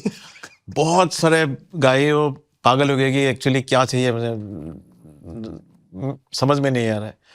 तो उसका वो 4 घंटे का रिकॉर्डिंग का खाली ये 2 वर्ड्स यूज हुआ, बट पता नहीं उन लोगों को बहुत पसंद आया और लोगों को बहुत पसंद आया। हाँ, वेरी यूनिक। हाँ, वेरी यूनिक। इवन बहुत सारे बेस गिटार मेरा सैंपल है बहुत सारे गाने में। कितने गाने तो मैंने पैड से बेस गिटार बनाया। बेस गिटार ओरिजिनली है ना, पैड का अटैक एकदम ऑलमोस्ट नील करके उसका बेसिकली उसको एडीएसआर ग्राफ बना के, तो granular synthesis correct. I love granular synthesis. एक प्लगइन था रिवारन करके, वो डिस्कंटिन्यू हो गया, मतलब one of the saddest part in my life. Most lovable granulizer synthesis था वो। अभी मैं ढूंढ रहा हूँ उसका रिप्लेसमेंट और क्या है। तो ये सब बहुत सारे लोग, ध्रुवदा एक बहुत ही एंशिएंट डॉ यूज करते हैं, जो दुनिया में 2 लोग बैठ के शायद से डेवलप कर रहे होंगे। उसका नाम है डीपी, डिजिटल परफॉर्मर। तो वो एक अलग ही सीन है, मतलब वो अलग एक साइंस प्रोजेक्ट है इंडिविजुअल्स। तो अभी टेक्निकल बात हम लोग करते रहेंगे। बीच में ना मेरे को एक इम्पॉर्टेंट बात याद आ रहा है। तो क्योंकि मैरिज पॉडकास्ट भी है, मियाँ बीबी साथ में है, और ये इन लोगों का पहला हिंदी इंटरव्यू एक साथ, करेक्ट? हिंदी पॉडकास्ट पहला है आप लोग दोनों का। तो ध्रुवदा जैसे उन्होंने बताया कि चश्मा पहन के क्यूट से डीजे, यू नो, उनका ओवरऑल पर्सनैलिटी भी बहुत क्यूट है, सब लोग बहुत शांत स्वभाव के हैं। आपको तो असलियत पता है, तो उनके बारे में कोई ऐसा बात बताइए जो दुनिया में लोगों को नहीं पता। ध्रुवदा का ना क्यूट साइलेंस। ध्रुवदा बहुत रोमांटिक भी है, नहीं लगता है ना? बिल्कुल भी नहीं। जब मैं शादी होके आई थी, सब जितने मेरे फ्रेंड है, ध्रुवदा इतना सीरियस है, ऐसा लगता है ना सबको कि मतलब ध्रुवदा को देख के लोग डरते भी थे, ऐसे भी था। आजकल बहुत हंसते, मेरे साथ रह के हंसना बहुत ज्यादा सीख गया ध्रुवदा। इस समय बहुत सीरियस हुआ करता था ध्रुवदा। आपके लिए रोमांटिक गाना वाना गाते? नहीं, कुछ भी नहीं करते हैं। बस ध्रुवदा ऐसा है कि मतलब कभी गिफ्ट नहीं देते। हाँ, एनिवर्सरी में उसमें हमेशा फूल ला के देते हैं। बोलते ये सबसे अच्छा है, जो भी है ना गिफ्ट से कुछ नहीं होता है, फूल एक दे दो तो मतलब सबसे ज्यादा रोमांटिक मैं हूँ, मतलब ये साबित करता है। फूल से फूल बनाना इजी होता है। वही बनाते हैं। क्या बात है ना, फूल से फूल बनाना। एक्चुअली आप लोगों का शादी का स्टोरी प्लीज बताइए। मैं अभी वही पूछने वाला था, क्योंकि ध्रुवदा को देख के ना ऐसा लगता नहीं कि वो भाग के शादी किया होगा। तो ध्रुवदा का, इसके पहले मैं, ताकि और मजा है, ट्रिविया बता देता हूँ कि शाश्वती दी का बर्थडे हुआ 1810 में, नेक्स्ट डे इन लोगों ने शादी कर लिया, लाइक लिटरली नेक्स्ट डे। और वो next day also coincides with my birthday.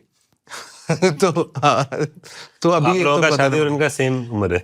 नहीं, वो अलग है। सिर्फ डेट सेम है भाई, साल सेम नहीं है। हाँ, थोड़ा तो लाइफ स्टोरी बताओ, आप लोग कैसे मिले? कैसे मिले मतलब भाई एक्चुअली जब मैं गाना गाती थी सब लोग बोलते थे कि बहुत अच्छा गाते, तब दुबोदा ने आके बहुत मुझे टिप्स दिया था, जैसे ऐसे सीखो, ऐसे करते करते दुबोदा ने टिप्स इम्प्रेस करने के लिए दिया होगा। हाँ वही लगता था मुझे। मेरा जो तानपुरा था कभी कभी जाके एकदम अच्छे से उसको ट्यून करके आते थे, तो मैं बहुत ही दुबोदा ये फिर से ट्यून गया, मुझे नहीं आता था ट्यून करना, तो दुबोदा बहुत अच्छे से आके करके देते थे।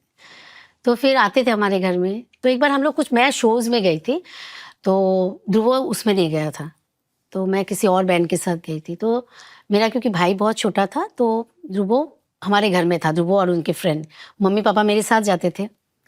तो फिर मैं आई, मेरे को भी पढ़ना है, तो मैंने कॉपी निकाला, कॉपी निकाल के मैंने ऐसे देखा सीधा और उल्टा तरफ, मतलब जैसे ऐसे सीधा है ना, नीचे तरफ फिर घुमा के मैंने देखा, तो उसमें कुछ दुबोदा ने लिखा था। तो मैं बोली ये किसका हैंड राइटिंग है, मुझे पहले तो समझ में ही नहीं आया कौन है ये। तो उसके बाद मेरे को बहुत कार्ड वगैरह, जैसे न्यू ईयर में कार्ड तब बहुत चलता था ना, न्यू ईयर में कार्ड देना, हैप्पी न्यू ईयर का, तो उसमें किसी सबका मैंने देखा, फिर लगा रही इसके साथ मिलती कि ध्रुव है, मतलब तो मुझे तब समझ में आया कि इन्होंने लिखा है। तो मैं तो ध्रुव के सामने ही नहीं जाती थी, बट क्या नहीं जाती थी, मतलब मुझे खराब, अरे अगर अब क्योंकि लिखा मुझे क्या था? वो बता दूं, मत बताओ यार, इतना पब्लिक मत करो सब। अभी तो उम्र हो गई, बच्चे बड़े हो गए, शादी हो गई, बेटी का भी क्या शर्माना है। तो मैंने बोला नहीं अभी तो इनके सामने जाऊंगी ही नहीं मैं, क्योंकि अगर मुझे बोलेगा मुझे, क्योंकि मेरा कोई वैसा फीलिंग नहीं था तब, सच बता रही हूँ। मुझे लगता था कि रोदा अरे मतलब ये भी ऐसा है यार, क्या क्यों ऐसा सोचा। अब जब और इतना अच्छा मतलब इंसान है, तो उनको अगर मुझे कुछ अचानक कुछ बोल देगा तो मैं कुछ मना भी नहीं कर, खराब हो जाएगा रिश्ता ना, तो इसलिए मैं थोड़ा सा अवॉइड करती थी मतलब। तो उसमें फिर उन्होंने मुझे बहुत मतलब अलग अलग तरीके, जैसे कभी कुछ कोरस होता, कुछ गाना गाना होता था, बुलाता था, तो मेरे साथ और कोई मेरी फ्रेंड भी जाती थी, तो उसको बोलता था तुम हमेशा मतलब तुमको, मतलब मेरा जॉन्डिस हुआ था एक बार, तो मैं नहीं खा सकती थी वो सब खाना, तो तुम लोग का तो अभी ऐसा भी प्रॉब्लम है ना कि कुछ तुम लोग ऑयली खाना नहीं खा सकते, तो तुम लोग का मतलब ऐसे करके दुबोदा मुझे मतलब वो करते थे तब, डायरेक्ट नहीं बात करते थे, उनको बुरा लगा क्योंकि मैं बात नहीं किया ना।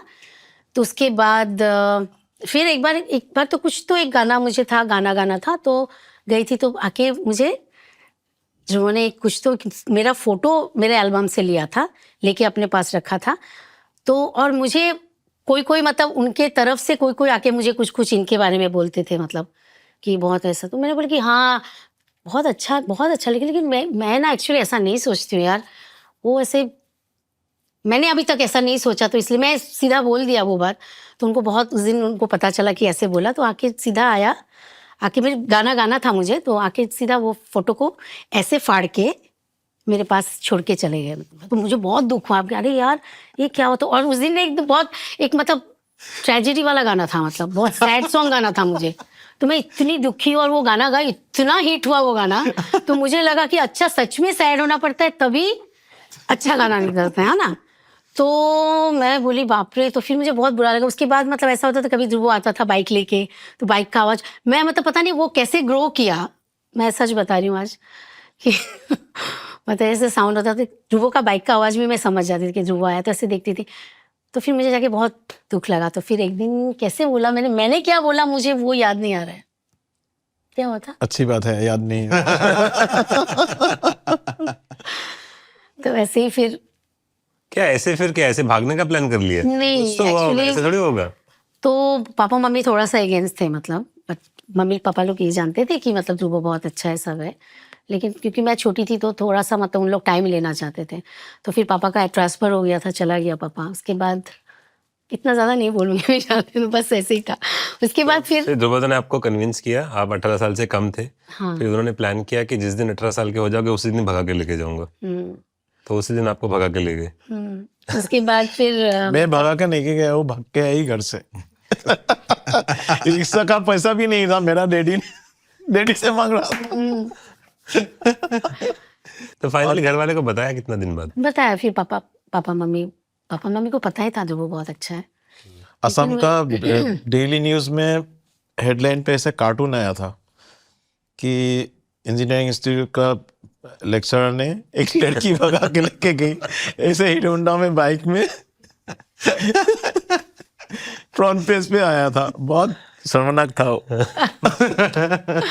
नहीं लगता ना जुबोध ऐसे हैं, लेकिन बहुत अच्छे इंसान है। हर अच्छा क्रिएटिव आदमी के अंदर ऐसा बच्चा होता ही है, है। तो ये एकदम सच बात है। हाँ चलो भाई, टेक्निकल बात फिर से, हम थोड़ा बीच में। टेक्निकल, एक्चुअली टेक्निकल ऐसा नहीं कि टेक्निकल पे ध्रुवदा के साथ एक पूरा अलग दिन कर सकते हैं, एपिसोड भी नहीं, दिन पूरा। बट ठीक है, थोड़े थोड़े इन जनरल लाइक अभी गानों का लेंथ जो है ओवरऑल छोटा होते जा रहा है, दिन बाय दिन छोटा होते जा रहा है। लाइक एक स्ट्रीमिंग कंपनी से रिसेंटली मेरे बात हुई तो उन्होंने बोला 237 इज द गोल्डन नंबर, मतलब 2 मिनट 37 सेकेंड में गाना खत्म हो जाना चाहिए, पहले 5 सेकेंड में आवाज आ जाना चाहिए। ये एक अलग अप्रोच है लाइफ का, लाइक अभी हो गया। तो अभी के टाइम पे म्यूजिशियंस लोग बहुत कंफ्यूज हैं, क्योंकि उनको अभी पहले होता था कि गाने में एंटर करने के लिए पहले एक आधा घंटा, मतलब 30 सेकेंड्स टू 1 मिनट का music piece, then you get into something else. ये दूसरा अप्रोच जो है उसको फेस कैसे करें लोग, like what should be the approach to cover this up, जो at least not the current generation but जो पहले वाले लोग हैं जो अभी भी अटके हुए हैं कि ये सही है क्या? वो अपना डोपामिन सिक्रेशन के ऊपर कंट्रोल लाना पड़ेगा। बेसिकली आज का न्यू जनरेशन का माइंड इतना फास्ट हो चुका है ना, उन लोगों का पेशेंस लेवल भी बहुत कम हो गया। तो पहले जो हम लोग 4 मिनट या 5 मिनट तक सुन के एंजॉय करता था, उन लोग 2.5 मिनट में उससे ज़्यादा अगर इतना एंजॉयमेंट अगर नहीं मिला ना तो वो लोग स्किप कर देते हैं। उन लोगों को मतलब थोड़ा 2 सेकंड में आगे नेक्स्ट 2 सेकंड में क्या बजने वाला है उन लोगों का माइंड में पहले आ जाता है। मतलब क्योंकि उन लोगों का हार्डवेयर जो है ना हम लोगों से अपग्रेडेड है। सो हम लोग टेप का जमाने से आया हुआ है ना, ये लोग डायरेक्ट डिजिटल इस पे जन्म लिया। तो उन लोगों का हार्डवेयर भी फास्ट है, तो उन लोग बहुत जल्दी इम्पेशेंट हो जाता है। तो उन लोगों के लिए सारे जो भी एंजॉयमेंट का ये है छोटे छोटे पैकेज में उन लोगों को फास्ट करना ही पड़ेगा। और आगे जाके तो मैं बोल रहा हूँ अभी 2.5 मिनट वरना 10 साल बाद वो 50 सेकंड हो सकता है। पॉसिबिलिटी तो है। बीच में 1 मिनट म्यूजिक काफी पॉपुलर हो गया था उस टाइम। जैसे पहले 10 मिनट का यूट्यूब, उसके जब आजकल 10 मिनट यूट्यूब पूरा लेक्चर सुनने का भी किसी का ये धीरज है नहीं। मतलब 5 सेकंड का 4 सेकंड का शॉर्ट्स पे जीते हैं वो लोग। अभी शॉर्ट्स भी थोड़ा वो 5 सेकंड के बीच में शॉर्ट्स भी थोड़ा सा बोरिंग होना नेक्स्ट ये होता है। तो इतना ज़्यादा इम्पेशेंट हो गया। तो but this is I think this is the new age. तो वी हैव टू एडॉप्ट, कुछ भी करके हम लोग को एडॉप्ट करना ही पड़ेगा। हम लोगों का हार्डवेयर थोड़ा फास्ट करना पड़ेगा। राइट। हाँ, मतलब वो वही हो गया कि अभी AI is also coming in, don't fight it, try to be a part of it. Correct, exactly. क्योंकि टेक्नोलॉजी का साथ ना, टेक्नोलॉजी का आप लड़ नहीं सकते हैं, वो आएगा ही हो। क्योंकि मैंने ज़िंदगी में बहुत ऐसा इंसिडेंट, मतलब जितना भी लाइफ हो चुका है मैं देखा है, सब बहुत सारे लोग अगेंस्ट जाते थे कि जब हम लोग पहले प्रोग्रामिंग करने आते थे उस टाइम पे बोला ये प्रोग्रामिंग क्या है, 2 दिन का ये है, इसमें तो क्या आता है, खाली एक किक बजता है, स्नेयर बजता है। क्योंकि उस टाइम पे लोग म्यूजिक मतलब ओनली लाइव म्यूजिक वही सोचते थे। राइट। तो प्रोग्राम म्यूजिक या कंप्यूटराइज म्यूजिक कोई सोच भी नहीं सकता है कि मतलब इतना एक्सप्रेसिव हो सकता है। तो हम लोग इवन बॉम्बे में मैंने जब शुरू किया था उस टाइम पे भी 95% was live music, live musician जो बजाते थे, and only 5% was program music. Now it is totally reverse. अभी 5% लाइव म्यूजिक रह गया और 95% प्रोग्राम म्यूजिक रह गया। क्योंकि प्रोग्रामिंग इतना फ्लरिश किया, इतना डेवलप भी हो गया, एक्सप्रेसिव नाउ। तो वो जिसके लिए लैग करते थे ना पहले, वो ये हो गया। तो AI भी ऐसा ही है जो अभी AI के ऊपर बहुत गाली दे रहे हैं कि human intelligence, AI can't beat HI, human intelligence को बीट नहीं कर सकता है।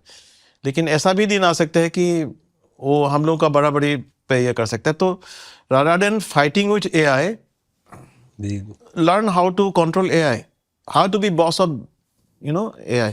उसको कैसे टूल के हिसाब से कैसे यूज कर सकते हैं, उस पर ज़्यादा फोकस करना चाहिए। ये तो इसको तो रोक नहीं सकता है। नहीं हो सकता। तो दादा एक इम्पॉर्टेंट सवाल है, क्योंकि मैंने बोला बहुत सारा ऑडियंस हम लोगों का इमर्जिंग लोग हैं। अभी आपके भी दोनों बच्चा है, दोनों म्यूज़िक में है। आप तो म्यूज़िक में हो, it's easier for you to deal, but ऐसा बहुत सारा पेरेंट्स है जो लोग म्यूज़िक में नहीं है, जैसे आपके फैमिली भी म्यूज़िक में नहीं था, और अभी उसमें से किसी बच्चा को म्यूज़िक प्रोड्यूसर बनना है। तो सिंगर के बारे में पूरा दुनिया जानता है, बिकॉज सिंगर्स को देखते हैं स्टेज पे परफॉर्म करते हुए। सबको पता है कि सिंगर पॉपुलर होने से गाड़ी खरीद सकता है, बंगला खरीद सकता है, अच्छा ज़िंदगी होता है। धीरे धीरे लोगों को कंपोजर्स के बारे में भी पता है, लिरिसिस्ट के बारे में भी पता है, गुलजार साहब है, जावेद अख्तर, ऐसा देखते हैं। लेकिन म्यूज़िक प्रोड्यूसर के बारे में ज़्यादा खबर नहीं है कि म्यूज़िक मुझे और सनी को जानता है और किसी को नहीं है। तो अभी अगर मान लो किसी का बच्चा म्यूज़िक प्रोड्यूसर बनना चाहता है, तो म्यूज़िक प्रोड्यूसर, अब उसमें भी बहुत सारा वेरिएशन है। खाली एक म्यूज़िक प्रोड्यूसर ने, कोई मिक्स मास्टर इंजीनियर है, कुछ लोग सिर्फ अरेंज करते हैं। तो क्या ये काम वर्थ है कि जिससे घर चला सकते हैं, अच्छा ज़िंदगी जी सकते हैं? क्योंकि वो पेरेंट्स लोगों को बहुत कन्फ्यूजन होता है कि बच्चे को करने दे या नहीं दे, और बहुत सारे अच्छे टैलेंटेड लोग हैं, बच्चे हैं जिनको शायद वो मौका ही नहीं मिलता है, वो काम कर ही नहीं पाते, मजबूरी में उनको जॉब छोड़ना पड़ता है और कोई दूसरा तरीके से पैसे कमाना पड़ता है।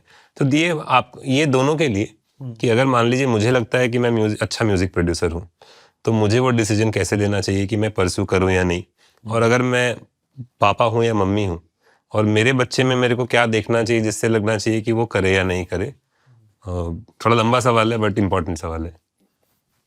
ये बहुत क्रूशियल क्वेश्चन है, क्योंकि ये ना, इसका जवाब थोड़ा सा हार्श भी लग सकता है लोगों को, मैं अभी दूंगा, बट क्योंकि ये एक लाइफ का, प्रोफेशन का साथ जो डिसीजन है ना, फाइनेंशियल साइड, लाइफ का फाइनेंशियल साइड जो है ना, बहुत इंपॉर्टेंट होता है। स्पेशली अभी और ज़्यादा इंपॉर्टेंट होते जा रहा है, क्योंकि इट्स बिकमिंग टू कॉम्पिटिटिव।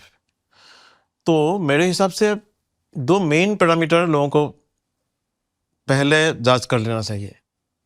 एक तो अपने आप को फर्स्ट डिस्कवर कर लेना चाहिए कि उसका अंदर कितना पैशन है कि उसको 40 या 50 साल तक वो कर सकते हैं, कैरी कर सकते हैं। मतलब जैसा कोई क्रिकेट खेलने के लिए बहुत पसंद करता है, तो लेकिन वो 50 साल क्रिकेट खेल के सकते हैं या 5 साल बाद बोर भी हो जाएगा, तो वो पहले देखना पड़ेगा। तो वो पैशन सबसे इम्पोर्टेंट है, क्योंकि मेरा उम्र पे अभी मैं I have cross 60, I am a senior citizen now. So तो अभी तक आई एंजॉय म्यूजिक, लेकिन ऐसा भी टाइम पे आ सकता है कि एक टाइम पे जाके बोर भी हो सकता है। जब बोर हो जाएगा, म्यूजिक अच्छा नहीं लगेगा, तो वो क्रिएटिव साइड ना बहुत लूज हो जाएगा। तो वो बहुत इंपॉर्टेंट है। और दूसरी बात है, भगवान ने आपको क्या दे के भेजा है। आपका अंदर एक्चुअली प्रैक्टिकली आप सोच रहे हैं कि आप बहुत टैलेंटेड हो, लेकिन एक्चुअली आपको वो कैलिब्रेट जो करना है ना आपको, कि एक्चुअली आपका पास कितना भगवान ने दे के भेजा है, वो बहुत बड़ा मायने रहता है। ये दोनों चीज ना सबसे पहले देख लेना चाहिए, क्योंकि मैंने बहुत सारे ऐसा लोग भी देखा, गाना लेके आ रहे हैं, उसको लग रहा है कि वो बहुत अच्छा गा रहा है, लेकिन हम लोग को एक्चुअली पता लग रहा है कि वो बहुत अच्छा नहीं गा रहा है। उसका खुद का वॉइस पे इतना प्यार है कि उसको लग रहा है कि बहुत अच्छा गा रहा है।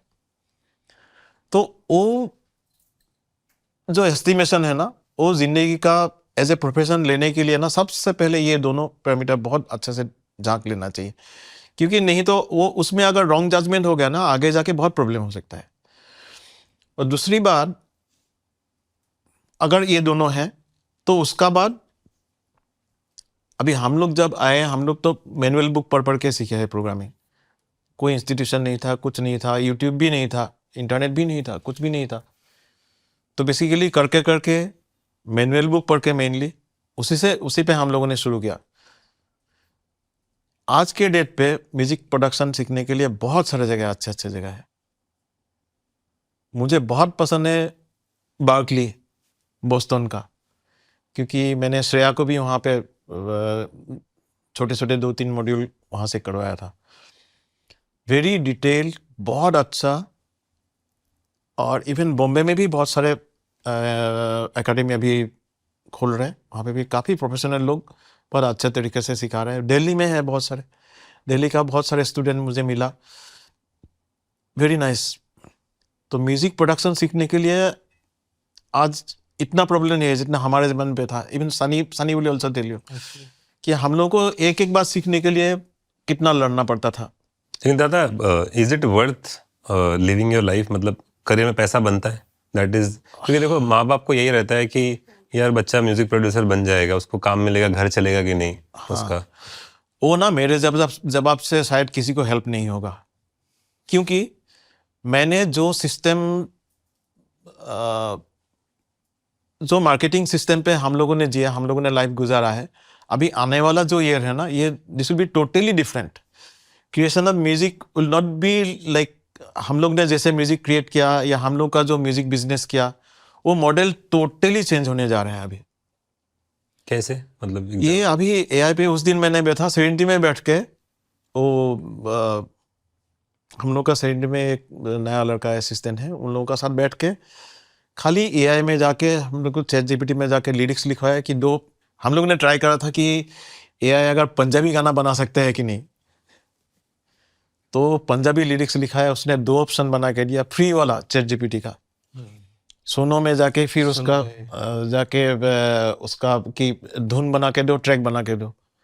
Hardly it took 3 minutes, it gave us 2 different options, और बहुत अच्छा है, बहुत अच्छा। मतलब ये AI is now in just nascent level, मतलब एकदम बिगिनिंग में है, बट इसका जो ग्रोथ होगा ना, होने वाला है, that will be much faster. I mean that craft will be, क्या बोलता है, एक्सपोनेंशियल, क्योंकि बहुत लोग बहुत साइड में कर रहे हैं।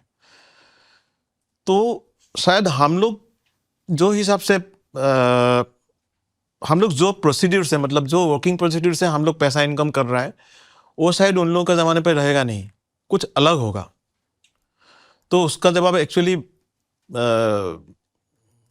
मेरा जवाब उस पर कोई हेल्प नहीं होगा। वो उसके ज़माने पे वो नया क्वेश्चन बनेगा, वो नया जवाब उसके लिए ढूंढना पड़ेगा एक्चुअली।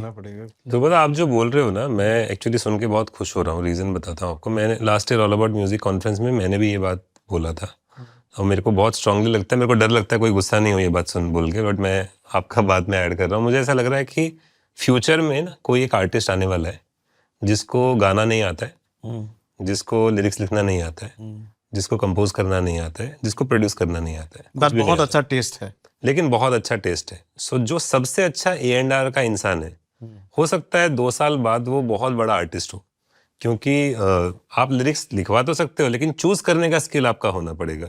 आप प्रोडक्शन का ऑप्शन तो ले सकते हो, लेकिन चूज करने का स्किल आपका होना पड़ेगा।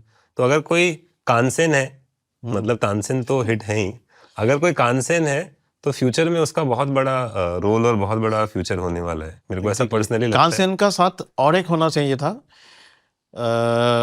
इनफैक्ट मैंने 2 साल पहले मैं किसी को बताया था कि prompt writing will be the next huge क्या बोलते हैं, प्रोस्पेक्ट लेके आएगा।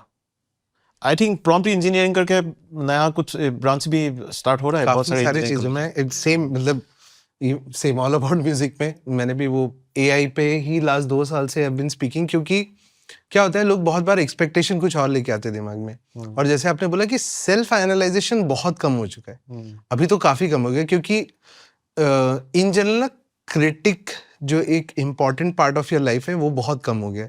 सब लोग कुछ भी करते हैं और एक बोला कि ओ बहुत अच्छा है, अभी वो बहुत अच्छा सुनते ही ना आपके दिमाग में होता है कि अरे ये तो 4 लोगों ने, दे फॉरगेट द फैक्ट कि ये फ्रेंड्स और फैमिली है।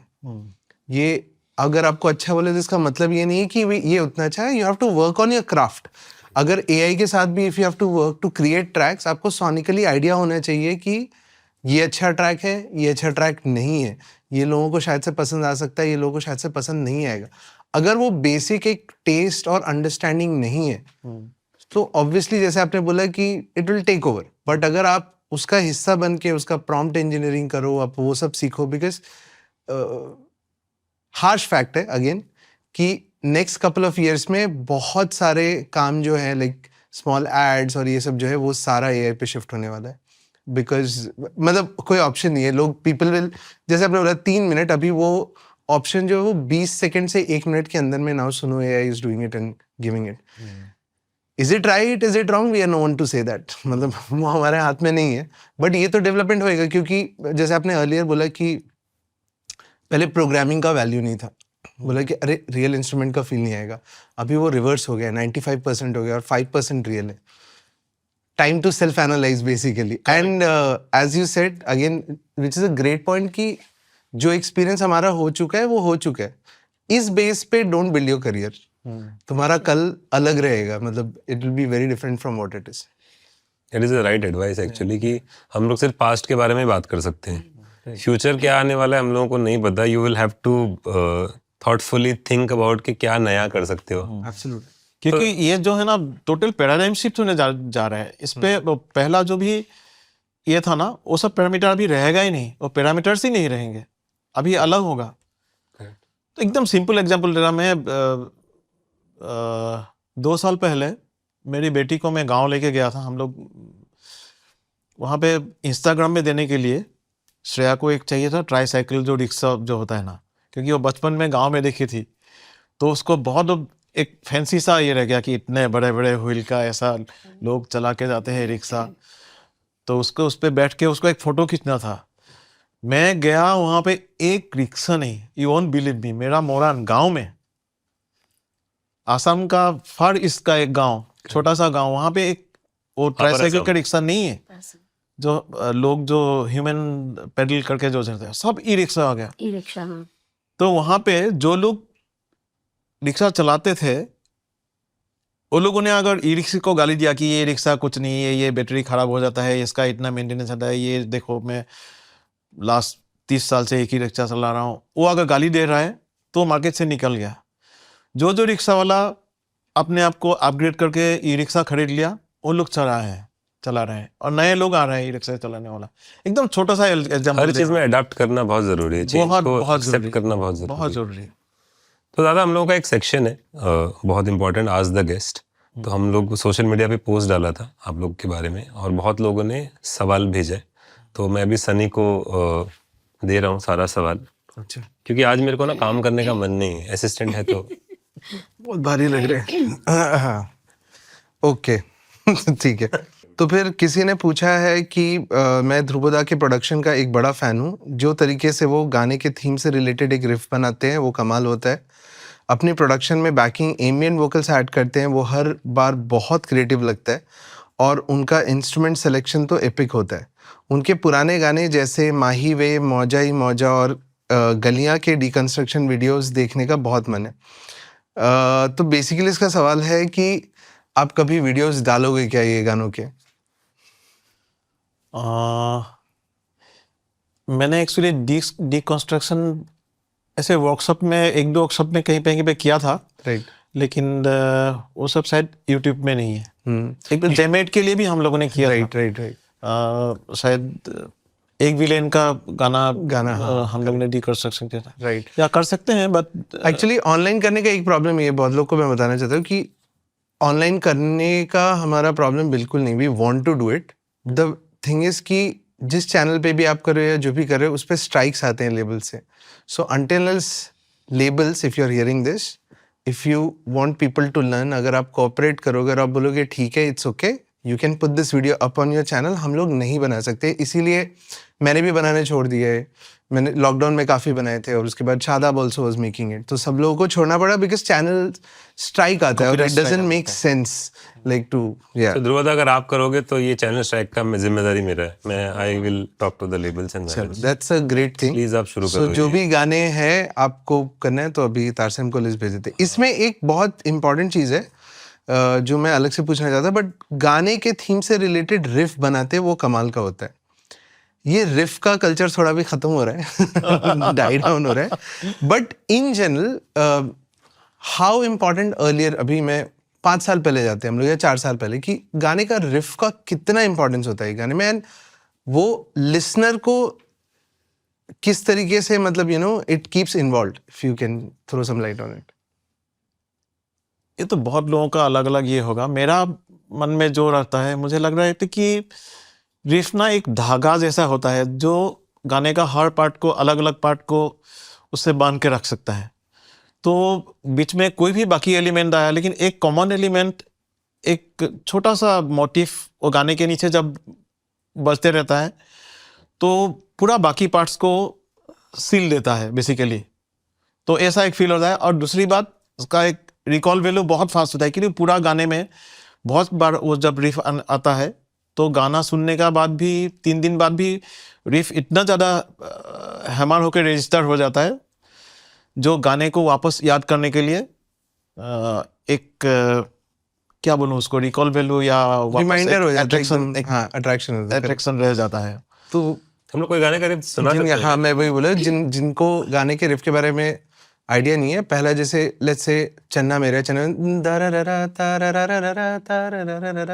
सो इवन बिफोर अच्छा चलता हूँ line starts, if you listen to this riff चालू हो जाता you remember the song. If you listen to say whatever बुले, अगर आप सुनते हो दर दर दर दर दे, वो आपको सुनते ही गाना याद हो जाता है। तो दैट इज बेसिकली रिफ जो गाने के थ्रू आउट भी चलता है और वो एक रिकॉल वैल्यू बनाता है, एक सिग्नेचर जैसा हो जाता है। वो बहुत बार रिपीट होता है गाने में, तो उसको लोगों को याद रखने आइडेंटिटी के बन लिए। जाता है एक्चुअली। करेक्ट।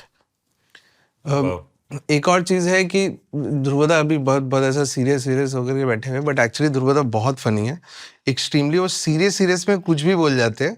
और मैंने और अरिजीत ने बहुत गाली खाया लाइफ में ध्रुवदा से काफ़ी ज़्यादा क्योंकि हम लोग काम करते थे प्रीतम दा के यहाँ पे, और but Dhruvda was always like fun. उनको ऐसा, हम लोगों ने अगर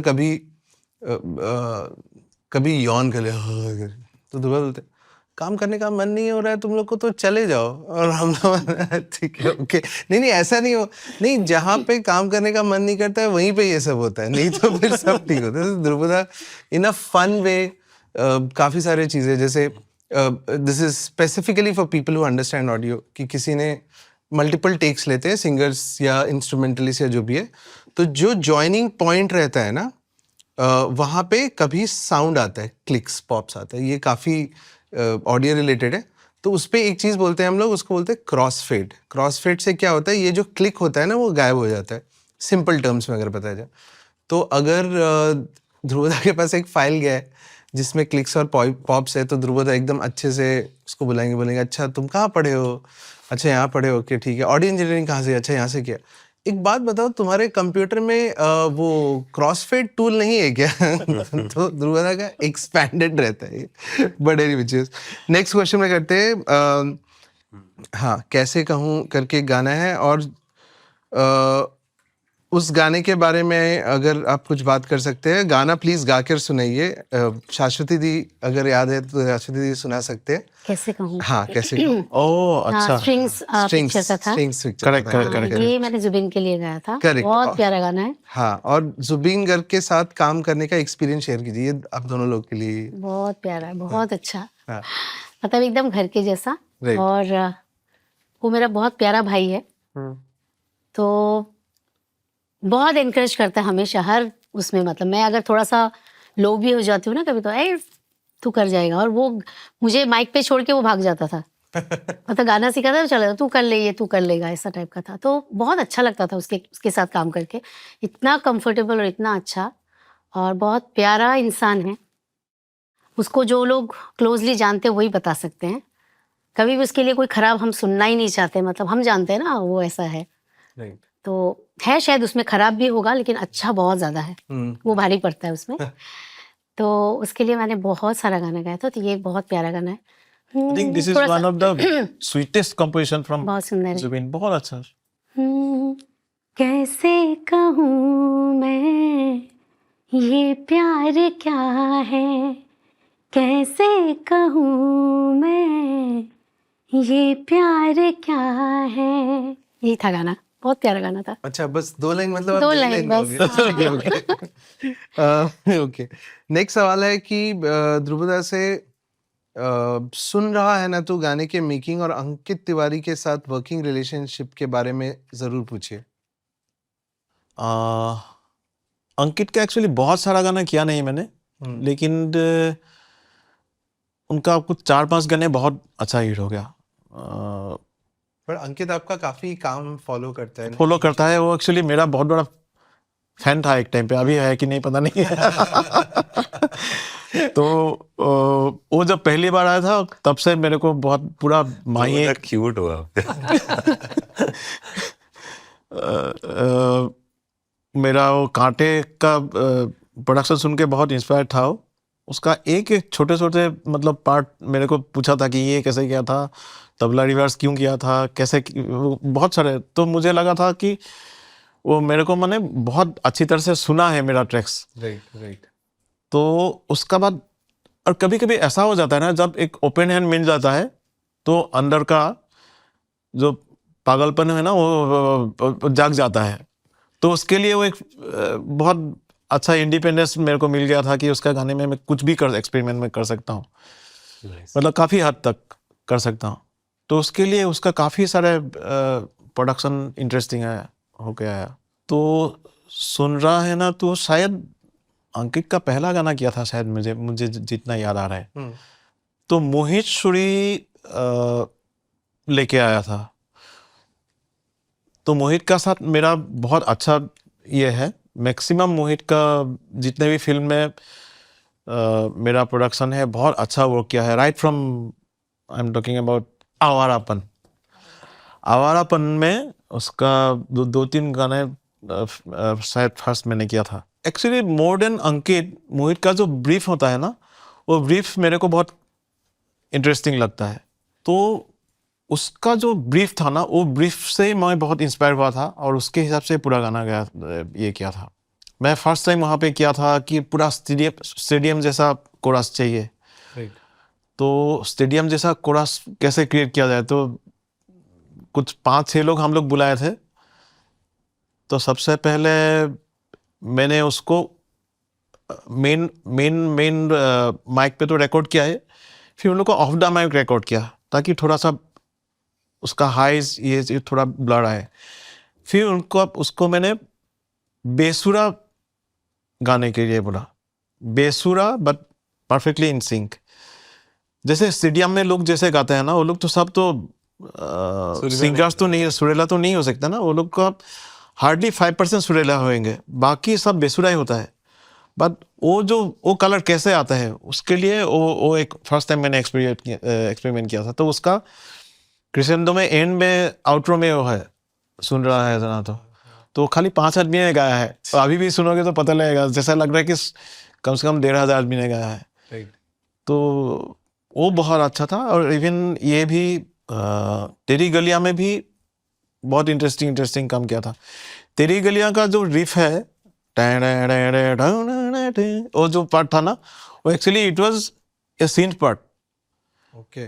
तो वहाँ पे वो आउल सिटी टाइप का से बहुत इंस्पायर होके वो ये किया था। लेकिन पार्ट बनने का बाद मुझे लगा कि ये बहुत ज़्यादा सिंथ हो रहा है और अभी इंडियन पब्लिक ना ये सिंथ को डाइजेस्ट करने के लिए इतना एंजॉय नहीं करेंगे। तो उसको सेम रिफ को कन्वर्ट करके मतलब लाइव इससे किसी के करें। तो I called up Ankur. Ankur is one of the greatest musician I worked with. One is Ankur and one is अपना नवीन अन्ना।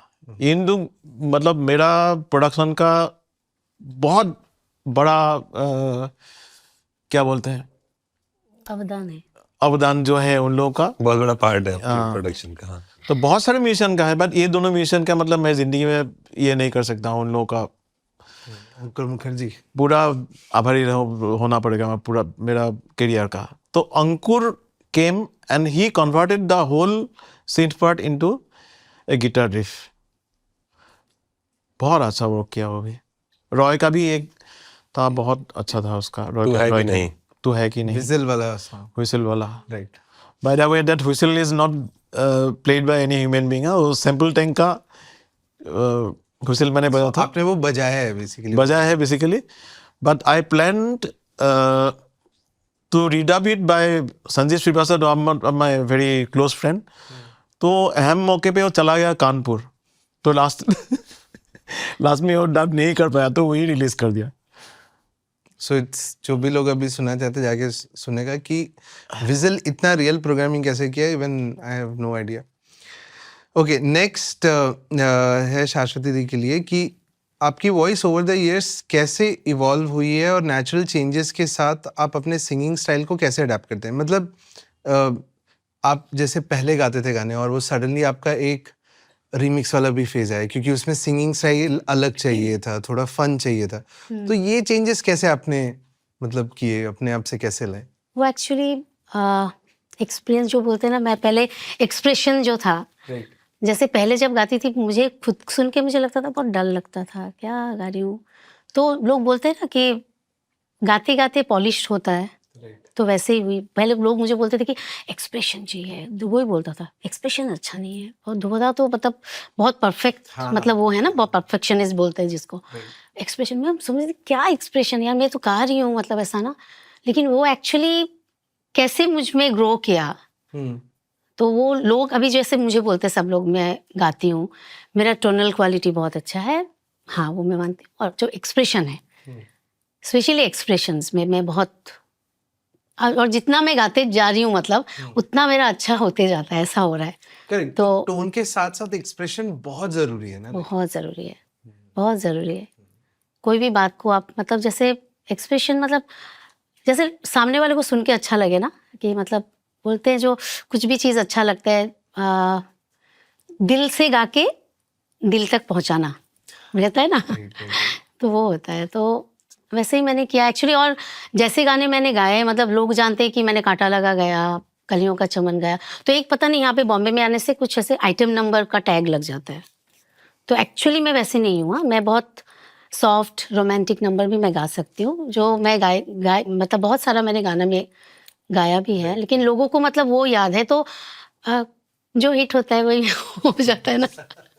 तो देखो, आपका तो ध्रुवदा से शादी हो गया, हाँ, अभी सब फीमेल सिंगर तो शादी नहीं कर सकते हैं उनसे, तो आपको पता चल गया एक्सप्रेशन कैसे लाना है। बाकी किसी को एक्सप्रेशन लाना है तो उसका कोई टेक्निक है? वो एक्चुअली मैं बोली ना एक बार कि सैड के लिए सैड सच में होना पड़ता है। और सच में अगर आप रोमांटिक गाना कुछ गाओ तो सच में आपको मतलब किसी से प्यार होना पड़ेगा, तभी वो एक्चुअली जो है ना वो आता है। जैसे कि एक्टिंग भी होता है ना, एक्टिंग में आप जैसे कैमरे के सामने जाते हो तो सच में अगर आप एक्टिंग कर रहे हो ना, आपको वो करना पड़ता है, तभी वो एक्टिंग आपको हम देख सकते हैं। तो वैसा ही है, मतलब गाना भी वही है, ये मतलब हम देखते हैं और वो सुनते हैं, वही होता है। पता नहीं मैं बोल पाई कि कैमरा और नहीं। माइक्रोफोन कैमरा और माइक्रोफोन का भी वही, कभी छुपा नहीं सकते छुपा नहीं सकते आप। जो सच है ना वही निकल के आएगा, तो जितना सच्चाई उसमें आएगा वही कैप्चर होगा। इसके लिए गाने में दर्द आया था जब फोटो फाड़ के फेंक दिया। मतलब फील एक्सप्रेस करने के लिए फील करना पड़ेगा। हाँ, वो है। Very good. नेक्स्ट सवाल पे जाते हैं। मेरा एक सवाल है, आप अलग अलग इंस्ट्रूमेंट सेक्शंस के आइडियाज कैसे सोचते हैं? जैसे गिटार इंट्रो, बैंजो इंट्रो या फिर डिस्टॉर्शन फिल्ड कोरस के अमेजिंग कॉर्ड्स और ट्यून्स, ये सब कैसे करते हैं? नोटिस किया किसी ने? देखो हम लोग का पॉडकास्ट का ऑडियंस कितना एजुकेटेड है। हाँ, एक्चुअली अमेजिंग। मतलब ये एक्चुअली सोच के नहीं किया जाता है, इट्स बेसिकली इंस्टिंक्ट। कुछ कुछ चीज़ें ना एक बार ऊपर अगर लॉगिन हो गया अपने पासवर्ड डाल दिया, डिनाई नहीं हुआ, तो वहाँ से आना शुरू हो जाता है। उस टाइम पे जो आता है वही मुझे लग रहा है वही एक्चुअली सही म्यूजिक होता है। वो प्लान करके नहीं, या मैं गिटार में ही बनाऊंगा, या किसी को भी अगर फॉलो भी किया है कि उसमें जैसे किया था ऐसा कुछ करते हैं, वो कभी जनरली बहुत ज़्यादा वर्क नहीं करता है। तो वो लॉगिन और पासवर्ड ढूंढना पड़ेगा। आमद होता है, मतलब आता है ऊपर एक्चुअली से। सब लोगों ने यही बात बोला है कि जब भी कोई आदमी कॉम्पोजिशन भी आता है तो it's just a divine intervention और फीलिंग, कहाँ से आता है पता नहीं। शाश्वती जी, मल्टीपल लैंग्वेजेस के लिए डिक्शन प्रिसाइज रखना जरूरी होता है, आप अपनी प्रोनाउंसिएशन को क्लियर और ऑथेंटिक कैसे बनाते हैं? वाओ, एकदम अच्छा क्वेश्चन है। आज हम लोग बात करके आ रहे थे ना इस बात के लिए भी। अभी जैसे मैं एसएमएस भी गाती हूँ ना, और तो जब पहले मैं आई थी असम में, मैं बहुत सुनती हूँ हाँ गाना, बहुत ज्यादा, मेरा लिसनिंग बहुत ज्यादा है। मैंने कितना सीखा है वो, मतलब मेरा जो भी है वो लिसनिंग से ही, मैं इतना अच्छे से मैं उसको वो कर सकती हूँ ना, ग्रास्प कर सकती हूँ, वो मेरा एक अच्छा, मतलब मैं खुद बोल रही हूँ बार। तो एसएमएस भी मैं जब आई थी तो मुझे मतलब लैंग्वेज का मतलब मीनिंग नहीं पता होता था, लेकिन मैं अच्छे से गा, लेकिन जब मैंने लगा कि नहीं अभी मुझे ये एसएमएस लैंग्वेज अभी सीखना है, तो मैंने उसका मीनिंग जानना शुरू किया। तो कभी कभी ऐसा होता था, प्रीति मीन्स क्या होता था? लव। तो वो जान के, हाँ प्रीति, मतलब जैसे वो अगर मैं लैंग्वेज सीखूंगी तो ही मैं एक्सप्रेशन भी दे पाऊंगी, राइट? तो वैसे तो एसएमएस में थोड़ा सा कैसा है, जैसे आ ई मतलब छोटी बड़ी, उसमें कोई डिफरेंस नहीं होता है। च को च भी नहीं बोलते, हम लोग सौ बोलते हैं। तो वो चीज़ जानना, उसके बाद जब मैं जैसे असमीज़ में बोलती हूँ तो सब लोग बोलते हैं कि मैं बहुत अच्छा असमीज़ गाती हूँ। और हिंदी जो मेरा है, हिंदी में मतलब अरुणाचल में भी थी तो वहाँ पे हिंदी मैंने Hindi is the सीखा है, तो first वहाँ पे language actually. हाँ उनका फर्स्ट लैंग्वेज वो हिंदी है। अरुणाचल में हाँ, हिंदी अरुणाचल में हिंदी, टूटा फूटा हिंदी भले बोल लेंगे। एक्चुअली देवनागरी स्क्रिप्ट है। हाँ अरुणाचल में, बोडो में, मतलब काफी सारी जगह एक्चुअली पे। असमीज़ लोगों से भी वो ज़्यादा अच्छा बोलते हैं, अरुणाचल के लोग। तो वो भी मैंने वहाँ से थोड़ा सीख लिया था। और उसके बाद अभी भी जब मैं गाती हूँ, मतलब जैसे अभी मैं घर में असमीज़ बोलती हूँ, क्योंकि मैं चाहती हूँ कि मेरे बच्चे भी सीख जाए। मैं बंगाली हूँ खुद, राइट। तो वो तो मुझे आता ही है, लेकिन आजकल मेरा एसबीएस बोल बोल के बंगाली खराब हो गया है थोड़ा सा। तो जब मैं कलकत्ता जाती हूँ तो बहुत कॉन्शियस होके, मतलब नहीं यार ऐसे तुम ही बोल बे। जैसे ध्रुवो को मैं अभी बताऊंगी आपको, जैसे बंगाली में वो लोग बोलेंगे ध्रुवो को ध्रुवो ओ में ना, और एसएमएस बोलते हैं ध्रुवोडा मतलब उन लोग बहुत ज्यादा मतलब वो Half नहीं करते ओ हैं, है। हाफ। जैसे ट और त, उन लोग ट और त के बीच में बात करते हैं, मतलब एकदम ट भी नहीं बोलते, त भी नहीं बोलते। तो वैसा है, तो वहाँ का थोड़ा वैसा है। तो फिर मैं जब बॉम्बे आई, आके मैंने ऐसे अपने फ्रेंड सर्कल रखा हिंदी स्पीकिंग कि मैं उनसे रोज मुलाकात हो और उनसे मैं बातें करते रहूं। तो जब आप कितना भी आप लैंग्वेज जानो, अगर आप उसको बोलोगे नहीं ना, तो कैसे भी करके वो खराब हो ही जाता है। क्योंकि मेरा बंगाली भी मैंने देखा है कि जब मैं बंगाली ज्यादा बात नहीं करती तो मेरा खराब हो जाता है। तो और मेरे बच्चों को भी मैंने अभी एसएमएस सिखाया है, उन लोगों ने हिंदी भी सीखी गया, इंग्लिश तो स्कूल जाके सीख ही जाते हैं बच्चे। और जैसे मेरी मम्मी भी खुश हो जाती है जब बंगाली बोल देते हैं, और फिर मेरी सासू माँ भी खुश हो जाती है जब एसएमएस बोल देते हैं, वैसा होता है।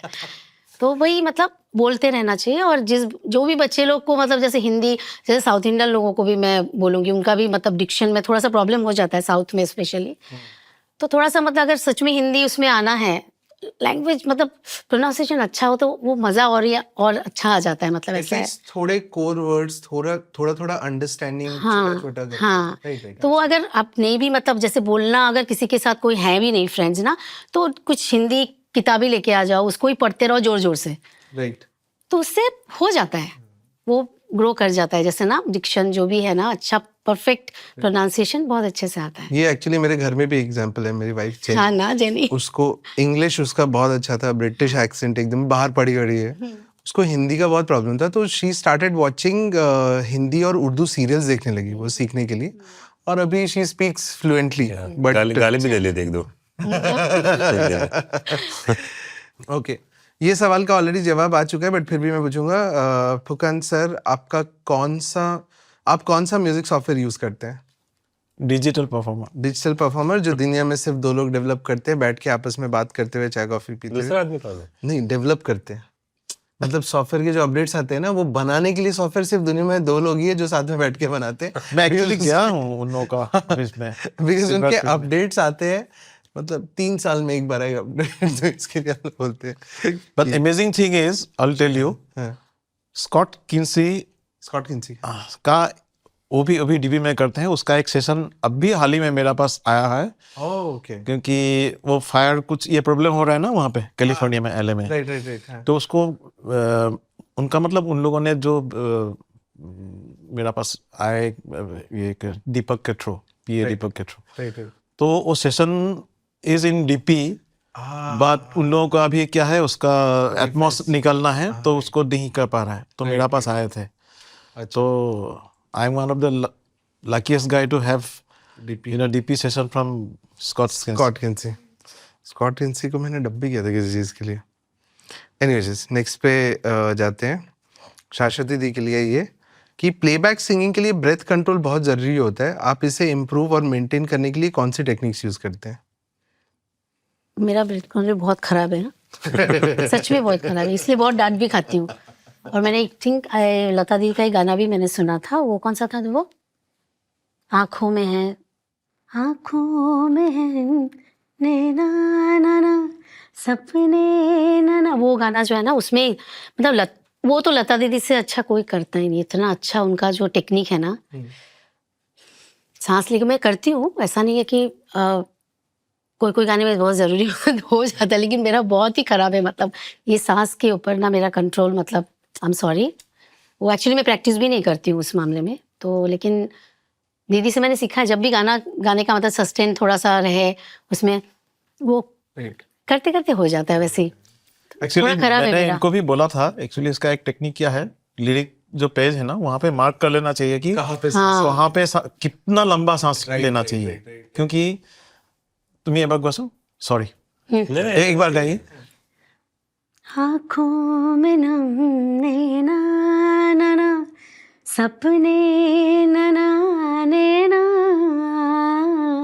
नहीं, आँखों, और था ना नेक्स्ट आंखों में तक आपका सांस जाना पड़ेगा। तो सपने से पहले, सपने सजाए से पहले इतना लंबा लेना पड़ेगा कि वो लंबा हरकत लेने के बाद भी फिर आंखों में तक आपका सांस चले। तो और उसके लिए सांस एक्चुअली का मार्क मतलब ऐसा करना चाहिए कि कितना लंबा टाइमिंग के लिए वो सांस आपको भर के रखता है। तो सांस का पोजीशन का साथ कितना बड़ा सांस लेना है वो भी आपको पता था। स्विमिंग हेल्प करता है क्या? स्विमिंग या प्राणायाम करता है। इवन अकॉर्डियन बजाने के हम लोग वही टेक्निक यूज करते हैं कि वो पार्ट बेलो चेंज के लिए कहाँ पे एक्चुअली कितना लंबा लेना पड़ेगा। तो वो पोजीशन चेंज करने का वो जो टाइमिंग है उसके हिसाब से बात करना पड़ता क्योंकि है। सबसे एक बहुत बड़ा मिस्टेक जो सब लोग करते हैं कि सांस तो ले लेते फिर गाते गाते छोड़ते नहीं है, वो भी एक दूसरा वो भी फिर मतलब आपको उसका थोड़ा थोड़ा रिलीज करना पड़ता है। बेलो का एग्जाम्पल और उसके लिए आई थिंक ओम जो प्रैक्टिस करते हैं ना, हाँ, मुझे प्राणायाम मेडिटेशन बहुत हाँ हेल्प वो करता है। बहुत अच्छा होता है, वो करेंगे। मैं जब करती हूँ ना मेरा बहुत अच्छा हो जाता है हाँ। और जब फिर मतलब वो एक्चुअली प्रैक्टिस ऐसा है ना कि आप मतलब 3 साल करते रहो, आपका अच्छा लगे, 1-2 दिन नहीं करोगे ना फिर चला जाता है। तो वो प्रैक्टिस बहुत जरूरी है, मतलब इसके लिए हम लोग ध्रुवदा को मास्टर शीफू बुलाते हैं, सब मालूम है मास्टर शीफू। ओके, नेक्स्ट है ये सवाल अच्छा, ये सवाल ऑलरेडी एक्चुअली किया है ध्रुवदा से, बट फिर भी alas DJ sir, vocal chops के साथ आपका एक्सपीरियंस कैसा रहा? आप इसके लिए अपनी अप्रोच कैसे सेट करते हैं? पहले ध्रुवदा सुबह उठते हैं, अपना चाकू साफ करते हैं, उसके बाद वोकल्स लेते हैं और फिर चॉप वोकल चॉप होता क्या है? ऐसा नहीं बताएगा। ओके, सो जो पहले हम लोग बात कर रहे थे ना कि वॉइस लिया और वॉइस को अलग अलग तरीके से ट्रीट किया, it's basically a part of sampling, कि आपके पास एक सैम्पल है और उसको आप क्रिएटिवली कैसे कैसे यूज कर सकते हैं। So it's basically not sung by anyone, वो एक रिकॉर्ड की हुई चीज है, उसको कट करके एक नया चीज उससे बनाया है। So that is a part of sampling.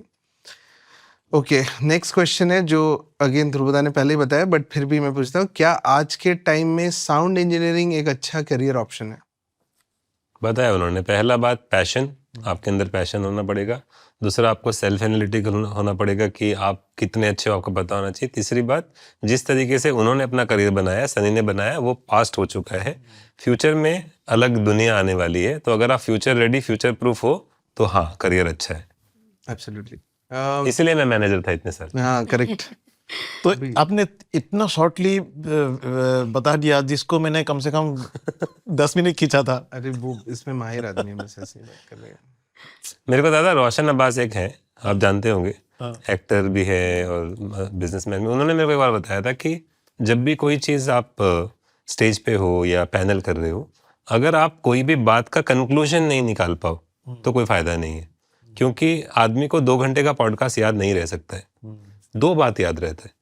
तो अगर 2 घंटे का कोई भी बात आपने जैसे पूरा बताया, उसमें अगर 2 बात आप याद रख सकते हो तो वो लोगों से कनेक्ट करता है। तो मेरा ये आदत बन गया कि जब भी कोई बात करते रहता है, मैं बार-बार जाके उसको कंक्लूड करते रहता हूँ, फिर कंक्लूड करते रहता हूँ। रोशन पे मतलब already he has come on the podcast, but He's not come on the podcast yet. no, No. oh he hasn't come yet. Yeah. He should come. He will come. मतलब ब्रिलियंट मतलब brilliant आदमी। Then next is शाश्वती ma'am के लिए, आपको मन है जवाब करने का तो देना, ऐसा कोई ज़रूरी नहीं। सो नेक्स्ट सवाल है शाश्वती दी के लिए, टेक्नोलॉजी प्लेबैक सिंगिंग और म्यूजिक प्रोडक्शन के फ्यूचर को कैसे शेप कर रही है? बहुत ज़्यादा हेल्प करता है। जैसे कि हमारा एक्सपीरियंस हम बोल रहे हैं, जैसे पहले हम लोग जैसे मैं कभी अगर कुछ गाना गाना चाहती हूँ, मैं एक फ्लो में गाना चाहती हूँ। राइट। वो जो कट पेस्ट होता है ना, वो मुझे बिल्कुल पसंद नहीं है। तो फिर मेरा क्या है ना, मेरा मतलब जो एक्सप्रेशन में दे एक गाने में घुस जाती हूँ, वो मेरे लिए एक मेडिटेशन होता है। वो गाने का वो सोच के मैं गाती हूँ, तो उसमें अगर कट हो जाता है ना तो खराब लगता है। तो मैं कोशिश करती हूँ कि मैं पूरा गाना शुरू से लेके खत्म करूँ। और ऐसे ही हम लोग पहले हम वैसे गाए हैं। मतलब मैं जब गाना गाती थी वहाँ पे कोई कट पेस्ट नहीं होता था उसमें ना। अगर सुर में भी गाना पड़ेगा, बेसुरा भी हो तो वो रह जाता है, ऐसा होता है। लेकिन अगर कुछ एक्सप्रेशन अच्छे हो जाए लेकिन थोड़ा सा बेसुरा हो जाए तो वो चलता है, मतलब एक्सप्रेशन अच्छा है। तो कभी कभी हम बेसुरा भी थे लेकिन बहुत अच्छा लगता था। तो अभी वो नहीं है। अभी जैसे भी मुझे बहुत मतलब मैं कुछ गाना चाहूँ तो मैं एक ही गाना इतना अच्छे से सीख के आती थी, तो मैं एक ही बार में गाऊँ उसी को। लेकिन सबको नहीं, और एक बार गा दीजिए, और एक बार गा दीजिए, वो करते थे। लेकिन वहीं से वो लोग जो अच्छा है वो लेके वो लोग करते थे, राइट। तो वो टेक्नोलॉजी के हिसाब से वो अच्छा भी है, सब ऐसा नहीं है, खराब नहीं है। एक्चुअली इसके वजह से एक नई चीज़ है, मतलब वोकल कॉम्पिंग, जो एक बहुत अच्छा है, जो शाश्वती दी ने बोला बहुत अच्छा पॉइंट है कि आप एक फ्लो में गाओ, फिर दूसरा टेक करो, वापस फ्लो में गाओ, तीसरा टेक करो, आप 10 टेक करो। और most of the like good singers right now, जिनके जो भी आप रिलीजेस सुन रहे हैं, वो लोग वैसे ही करते हैं कि वो लोग पूरा एक सेक्शन जो एटलीस्ट मुखड़ा है गाने का, वो एक फ्लो में गाते हैं, 10 बार 20 बार गाते हैं। फिर वोकल कॉम्पिंग होता है, which is only possible because you have the option अभी, विच केम फ्रॉम टेक्नोलॉजी अगेन। तो आप वहाँ पे फिर एक अच्छा पार्ट, ये लाइन इसमें अच्छा है, ये वर्ड इसमें अच्छा है, आप वो सेलेक्ट कर सकते हैं। बहुत मतलब आजकल मतलब क्या इजी हो गया, बहुत Easy हो गया। कि नॉट इवन अभी ओनली मतलब मुखरा या अंतरा। आई थिंक मैंने बहुत बार गुवाहाटी में ऐसा ट्राई किया था कि वो जो म्यूजिक पार्ट जो आया, उसने जो इतना देर जो रुका अंतरा आने के लिए, वो जो म्यूजिक के बीच में से जो वो गुजर के जाके अंतरा का जब स्टार्ट किया, राइट, वो अलग होता है, अलग होता रादर देन 2 बार पहले से क्यू दे के फिर अब अंतरा गया। राइट। वो टोटली अलग होता है, क्योंकि वो म्यूजिक का वो जो 30 सेकंड 40 सेकंड का जो म्यूजिक पार्ट है, उसके अंदर से जब एक माइंड गुजर के जाके जब अंतरा स्टार्ट करता है, वो मतलब उसका इम्पैक्ट अलग ही होता है। तो मैंने बहुत बार जो तुम बोल रहे हो सानी, मैं पूरा गाना टेक किया करता था, 10 टेक लिया करता था, उनमें से कम करता था। उसका बाद पिच करेक्शन हो, कभी कभी क्वांटाइज करेक्शन हो, आजकल तो हो ही जाता है। ये टेक्नोलॉजी नहीं निकलता तो लोग वैसे ही गाते हैं। और बहुत एक अच्छा बात बोला था ना कि अडेप्ट करते रहना पड़ेगा। अडेप्ट करते रहना तो पड़ेगा। जो भी नया चीज आता रहते हैं, टेक्नोलॉजी उसको अडेप्ट करते रहेंगे तो you can use it to your advantage. Correct. Next सवाल है अच्छा, एक म्यूजिकल सैंपल रिलेटेड सवाल है कि बैक इन द डे, अभी बैक इन द डे, हमारा बैक इन द डे अलग है तुम्हारे से, बट फिर भी बैक इन द डे आपने अपने ड्रम्स के लिए कौन सी लाइब्रेरीज यूज की थी? मेरा कोई ऐसा फिक्स लाइब्रेरी रहता ही नहीं है। मैं बहुत किधर से ये मैं बताता हूँ, ध्रुवदा का बिल्कुल भी फिक्स नहीं होता है। वो उन्होंने बहुत सारे लाइब्रेरी, जैसे हमने मग के बारे में डिस्कस किया, उसके बाद टेबल के बारे में डिस्कस किया, फिर सडनली दरवाजा बंद होने का आवाज, तो उनका कुछ ऐसा फिक्स लाइब्रेरी नहीं है। दरवाजा बंद होने वाला आवाज, दरवाजा बंद गया, उसका लैचेस का स्नेयर बनाया था, दरवाजा का बहुत सारे ऐसे पैचेस खुद का बनाया भी है, प्रॉपर सैम्पलिंग में।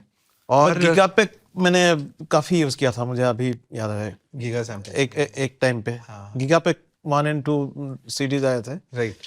एक टाइम पे उसका लूप ऑस्ट्रेलिया पीटर गैब्रियल का बहुत सारे अच्छे सैंपल्स था, वो मुझे बहुत पसंद था। और लास्ट क्वेश्चन है, आप डायनामिक्स, लाउडनेस, वेरिएशंस का यूज परफॉर्मेंसेस में डेप्थ और डायमेंशन डेंस के लिए कैसे करते हैं? तो पूरा 4 घंटे का मास्टर क्लास चाहिए इस पे। तो विशुद्ध जिसने भी पूछा ये सवाल, प्लीज ध्रुवदा को इंस्टाग्राम पे लीड करके ask him this question personally, because ये एक्चुअली काफी लंबा सवाल है। एंड उनका इंस्टाग्राम पेज पे जाके प्लीज देखना, Dhruvda keeps doing all these master classes and workshop nowadays. अभी उनका फ्रीक्वेंसी बढ़ गया है, सालों बाद उन्होंने फाइनली करना चालू किया एटलीस्ट। तो please go and attend one of these, उससे ज्यादा आई ओपनिंग और कुछ नहीं रहेगा। वाओ, तो यहाँ पे खत्म होते हैं आज द गेस्ट सेक्शन के हमारे सवाल, और पहली बार हमारे सवाल में इतना टाइम लगा क्योंकि हमारे अनएक्सपीरियंस को होस्ट हमारे साथ थे। करेक्ट। एक सवाल मेरा है ध्रुवदा please, से, please. क्योंकि थोड़ा सा काफी आज सीरियस कॉन्वर्सेशन हो गया, बट एक सवाल है कि ध्रुवदा लाइफ में गोवर्धन का क्या वैल्यू आप बताइए। गोवर्धन का स्टोरी बताना पड़ेगा ना। मेरे को भी नहीं पता। नहीं पता मुझे। ये एक्चुअली सेल्फी सेल्फी फिल्म का नाम था बजरंगी भाईजान। वहाँ पे कुछ 1302 ट्रैक्स था, कुछ ऐसा, मतलब इतना ट्रैक्स था। रिदम का ही कुछ 800-900 ट्रैक्स थे। बहुत ह्यूज सेशन थे, मतलब स्क्रॉल करते करते करते करते करते खत्म ही नहीं होता था। तो उनमें से कोई एक ट्रैक में छुपा हुआ था एक पिकअप, धांग तक धांग तक तक तक रंग तक तक तक तक। तो वो मिक्सिंग का टाइम अचानक वो ट्रैक कहीं पे म्यूट हो गया। तो मैंने सुना कि धक टिक तक टिक तक टिक तक गोवर्धन ऐसा आना चाहिए था ना। वो मैंने सनी को बोला, सनी ये गोवर्धन गुल हो गया, गोवर्धन नहीं मिल रहा है। तो सनी ने पूरा ऊपर से नीचे गोवर्धन नहीं है, गोवर्धन नहीं है, पूरा ट्रैक इतना स्क्रॉल किया, नहीं मिला लास्ट तक। मतलब किसी को नहीं, प्रीतम को भी मालूम नहीं पड़ रहा है, खाली सनी को और मुझे पता है कि वो एक ट्रैक मिस हो गया कहीं पे, म्यूट कुछ नहीं, म्यूट हो गया। अभी इतना ट्रैक्स पे हम लोग ढूंढ नहीं पा रहे हैं, ऑलमोस्ट एकदम लास्ट स्टेज पे आएगा गाना मिक्स होके।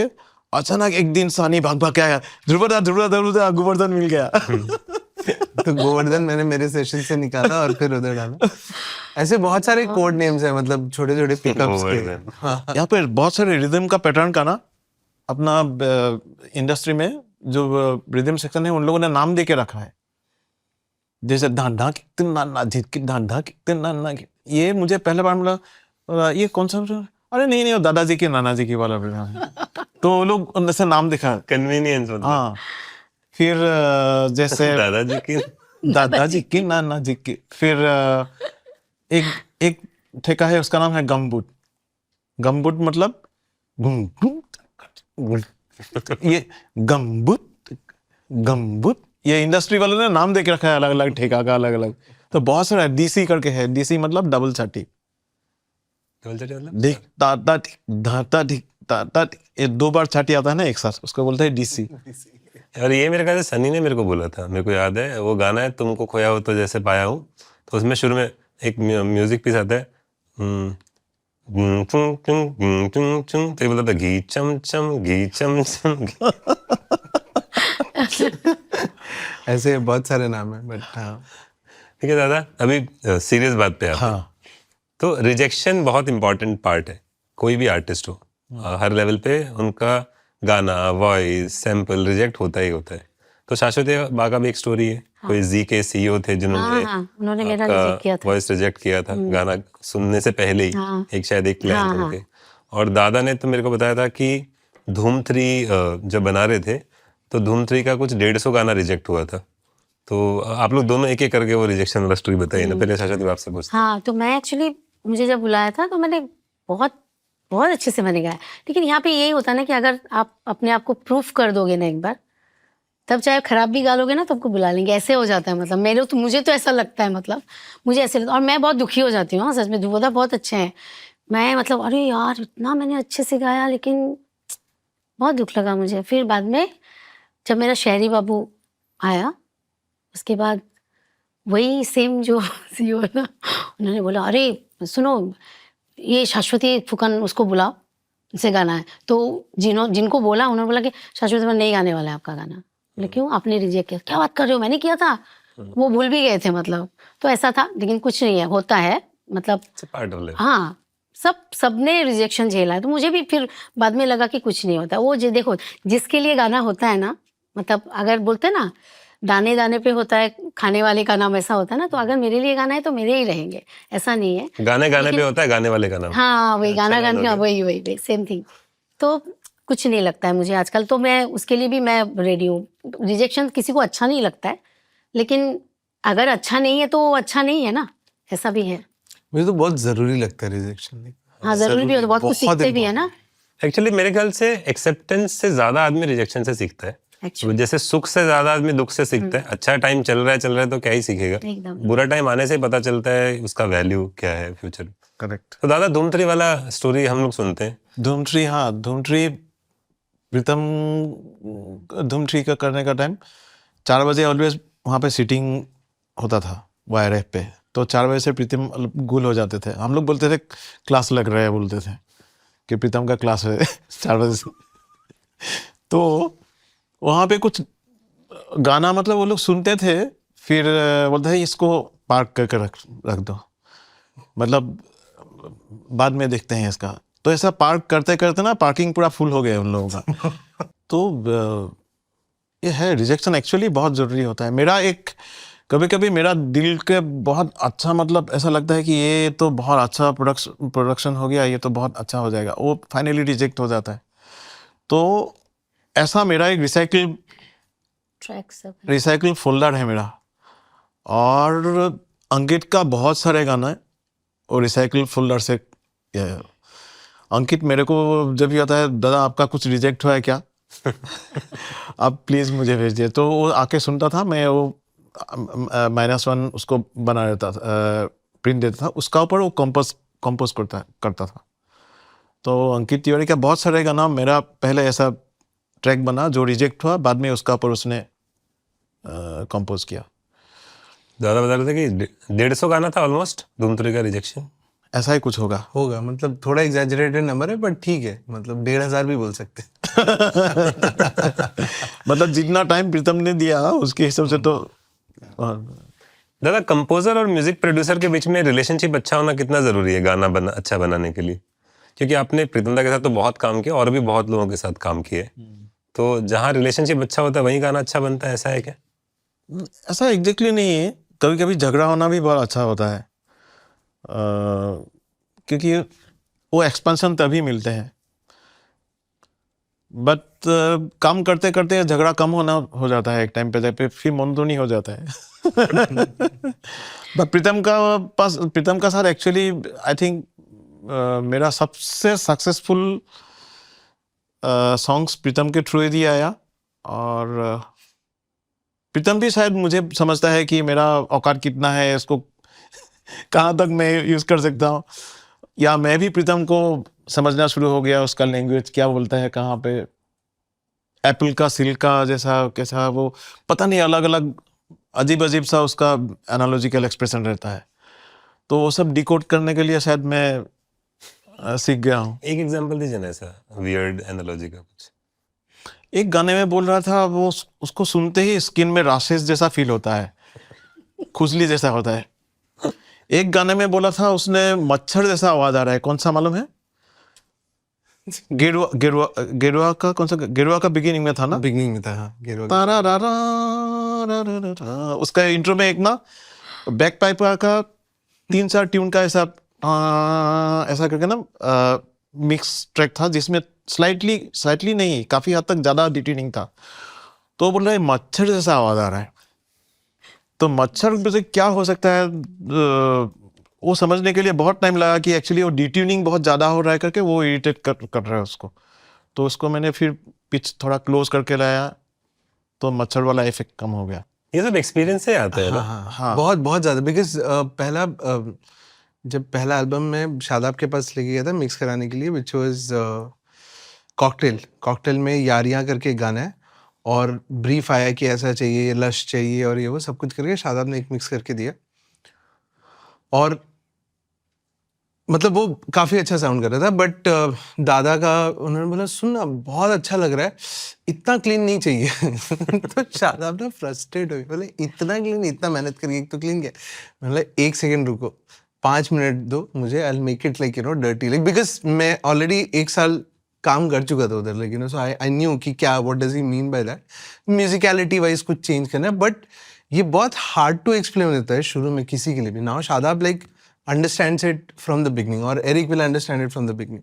लेकिन पहले जब नए आप होते हो ना, तो आपको समझने लगे ये क्या गाना रोमांटिक नहीं लग रहा है, ये कैसे मिक्स में क्या रोमांस डालूं मैं, like it's just that basically. तो ये, और ये काफ़ी हेल्पफुल भी है, लाइक डिकोड करने के लिए बहुत हेल्पफुल है। करेक्ट। तो अभी हम लोग सब अपने नए लोगों से भी ट्राई करते हैं, बट आई डोंट थिंक सो नए बच्चे लोग को उतना नहीं समझ नहीं बच्चे तो ज्यादा लोग एंजाइटी होकर छोड़ के चले जाएंगे, हाँ वो तो है है ना, थोड़ा पेशेंस भी कमी है। Patience का। तो दादा देखो, मैं आपको ना 3-4 थोड़ा सा बिजनेस से रिलेटेड भी सवाल पूछता हूँ जाते जाते। पहला तो कि प्लीज ध्रुवदा से बिजनेस के बारे में मत पूछो, बहुत खराब बिजनेस में। नहीं, जैसे अभी एक है कि इसामरा है, इसामरा में अभी लॉ भी चेंज हुआ है रॉयल्टी का, और इसामरा में म्यूजिशियंस को भी इंक्लूड कर रहे हैं, प्रोड्यूसर। आप लोगों को रॉयल्टी मिलना शुरू हुआ है कहीं से भी कुछ, या आप लोग रजिस्टर्ड मेंबर हैं इसामरा के? मैं PRS का मेंबर हूँ, बाकी लेकिन बाकी कहीं पे मेरा मेंबरशिप इसमें है, म्यूजिक डायरेक्टर एसोसिएशन जो MCA जो है ना, उस पे मेरा मेंबरशिप है। बट उनसे तो रॉयल्टी नहीं हो, they can not collect royalty. But इसामरा I think now for all the singers and performers they collect royalty, and producers को रॉयल्टीज मिलना चालू हुआ है। Everybody, not only producers, musicians musicians भी। उसके लिए बात चल रहा है। तो पहले जो इसरा था, इंडियन सिंगर राइट्स एसोसिएशन, अब वो Indian singers and musician. Oh wow. तो अभी कैसा है कि लॉ जो है वो परफॉर्मर को अलग से डिस्टिंग्विश नहीं करता है। राइट। तो कंपोजर है, लिरिसिस्ट है, और बाकी जितने भी लोग हैं, everybody is a performer. So producer भी एक परफॉर्मर है, सिंगर भी एक परफॉर्मर है, म्यूजिशियन भी एक अच्छा, performer this is new to me also, ये मेरे लिए भी न्यूज़ है। है। हाँ, तो ये रॉयल्टी का है। मेरा तो कहीं पे भी नहीं। एज अ सिंगर अगर आप मेंबर बनोगे और आपका अगर वो कैटलॉग से गाना प्ले होता है तो आपको भी मिलेगा। मतलब मेरा तो एसमेज उसमें ना कहीं कहीं मेरा नाम ही नहीं है, मेरा नाम है ही नहीं। महालक्ष्मी का नाम है, किसी और का नाम है, बहुत सारे गाने में ऐसे मैंने जुबिन को बोल बोल के पता नहीं कैसे क्या गलती से कोई गया होगा। यहाँ पे ऐसा नहीं है, पहले उतना सीरियसली हाँ सीरियसली नहीं लेते, बहुत सारे गाने में ऐसा है। मैं बता रही, ये मेरा है यार, मेरा गाना है, तो मैं किसी को बोलती हूँ गोलमा नहीं मैं देखती हूँ वाह ऐसे बोल के, फिर बहुत सारे में मैंने चेंज किया है, ऐसे हो जाता है। और आप लोग बता सकते हैं कि Hindi music industry SMS music industry है, एसएमएस म्यूजिक इंडस्ट्री से हिंदी म्यूजिक इंडस्ट्री क्या सीख सकता है, और हिंदी म्यूजिक इंडस्ट्री से एसएमएस म्यूजिक इंडस्ट्री क्या सीख सकता है? दोनों का एक अच्छा बात। मुंबई इंडस्ट्री में आके सबसे पहले मैंने एक बहुत बड़ा लेसन मुझे मिला कि जो एक्चुअली असम में मैं काम करके बहुत एक रॉन्ग इम्प्रेशन था मेरे माइंड में। मुझे लग रहा था बहुत ऐसा आर्टिस्टिक म्यूजिक ही म्यूजिक होता है, लेकिन बॉम्बे में आके मुझे मालूम पड़ा कि एक्चुअली म्यूजिक जब एक क्या बोलते कमर्शियल उसका वैल्यू रहना कितना ज़रूरी होता है, क्योंकि उसको सेल होता है, कोई सुनेगा उसको बाय करेगा। सो वो कमर्शियल म्यूजिक कितना इम्पोर्टेंट होता है बॉम्बे आने के बाद मुझे मालूम पड़ा। पहले गुवाहाटी में मुझे लगता था कि बहुत सारा आड़ा टेढ़ा कॉर्ड लगाओ, ये करो, 7/8 पे गाना बनाओ, 9/8 पे गाना बनाओ, 5/8 पे गाना बनाओ, तो ही शायद वो अच्छा आर्ट होगा।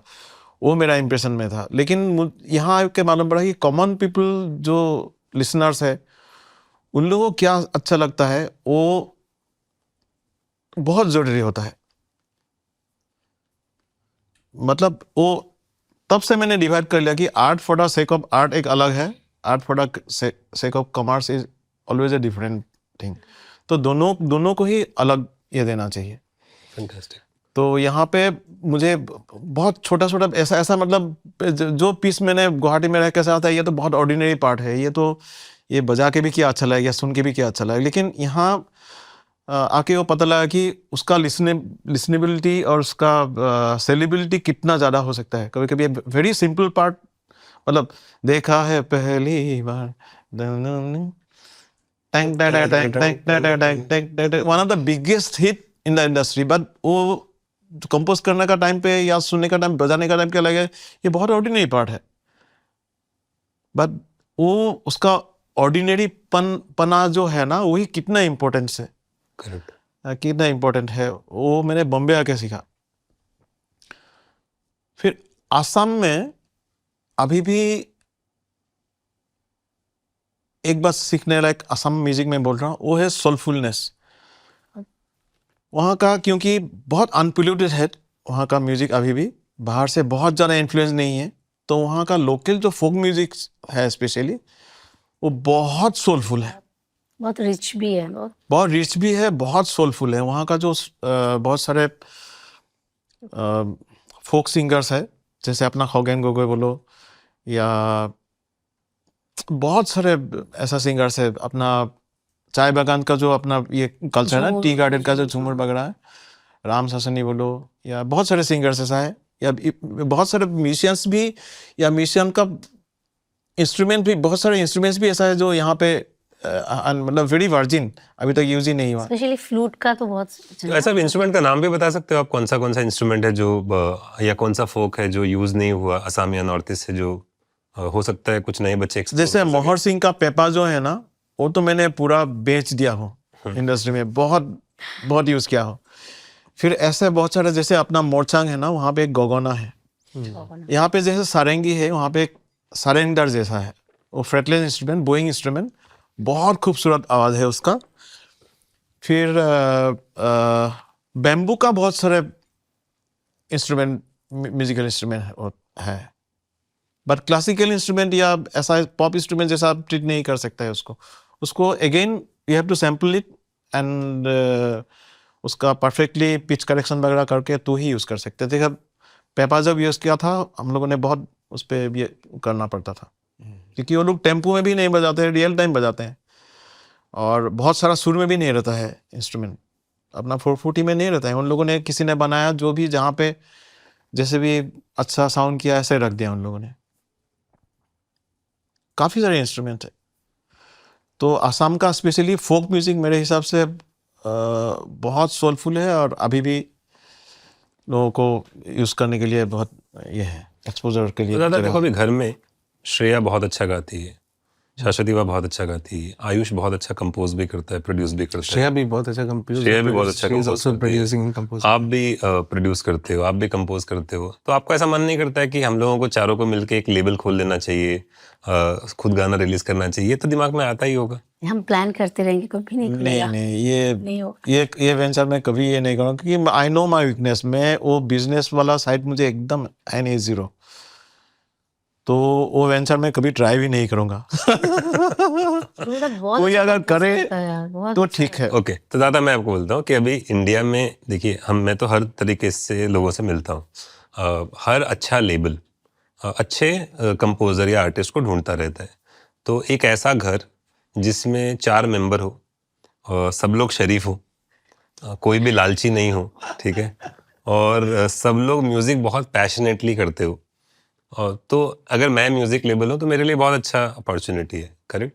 तो अगर मान लीजिए कोई म्यूज़िक लेबल है जो आपके साथ आके ये ऑफर आपको दे कि आप एक काम कीजिए, आप लोग गाना बनाइए, हम लोग आपके साथ रिलीज करेंगे, will you be interested in something like this?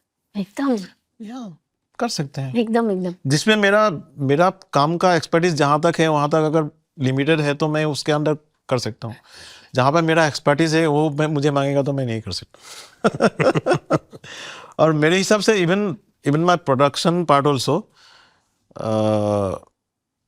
जो पार्ट में मुझे लगे कि नहीं ये ऑर्केस्ट्रल, जैसे मेरे से ऐसा तनुज टिक्कू बहुत अच्छा करेगा, तो I will call him for even my production as my assistant और कोलैबोरेट विद हिम।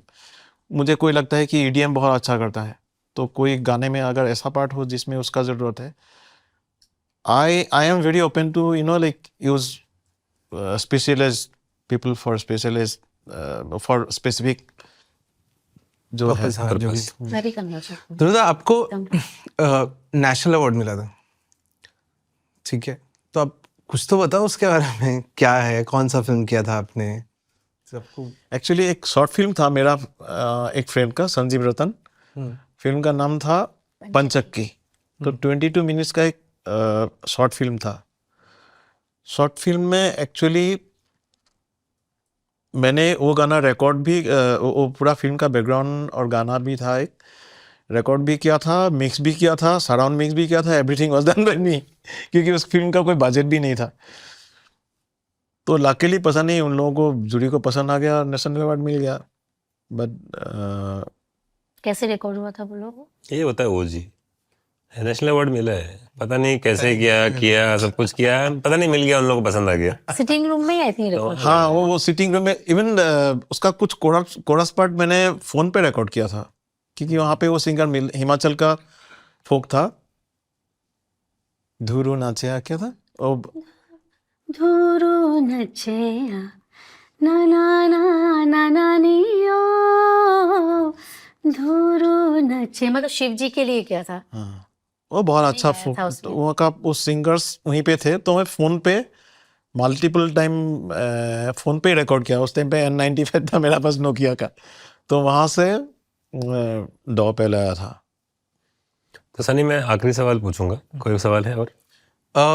मुझे खाली एज अ कंपोजर आपने काम किया है, लाइक अभी हम लोग प्रोडक्शन के बारे में काफ़ी बात कर रहे हैं, but as a composer also you worked on multiple films. एक दो नाम बताओ एटलीस्ट।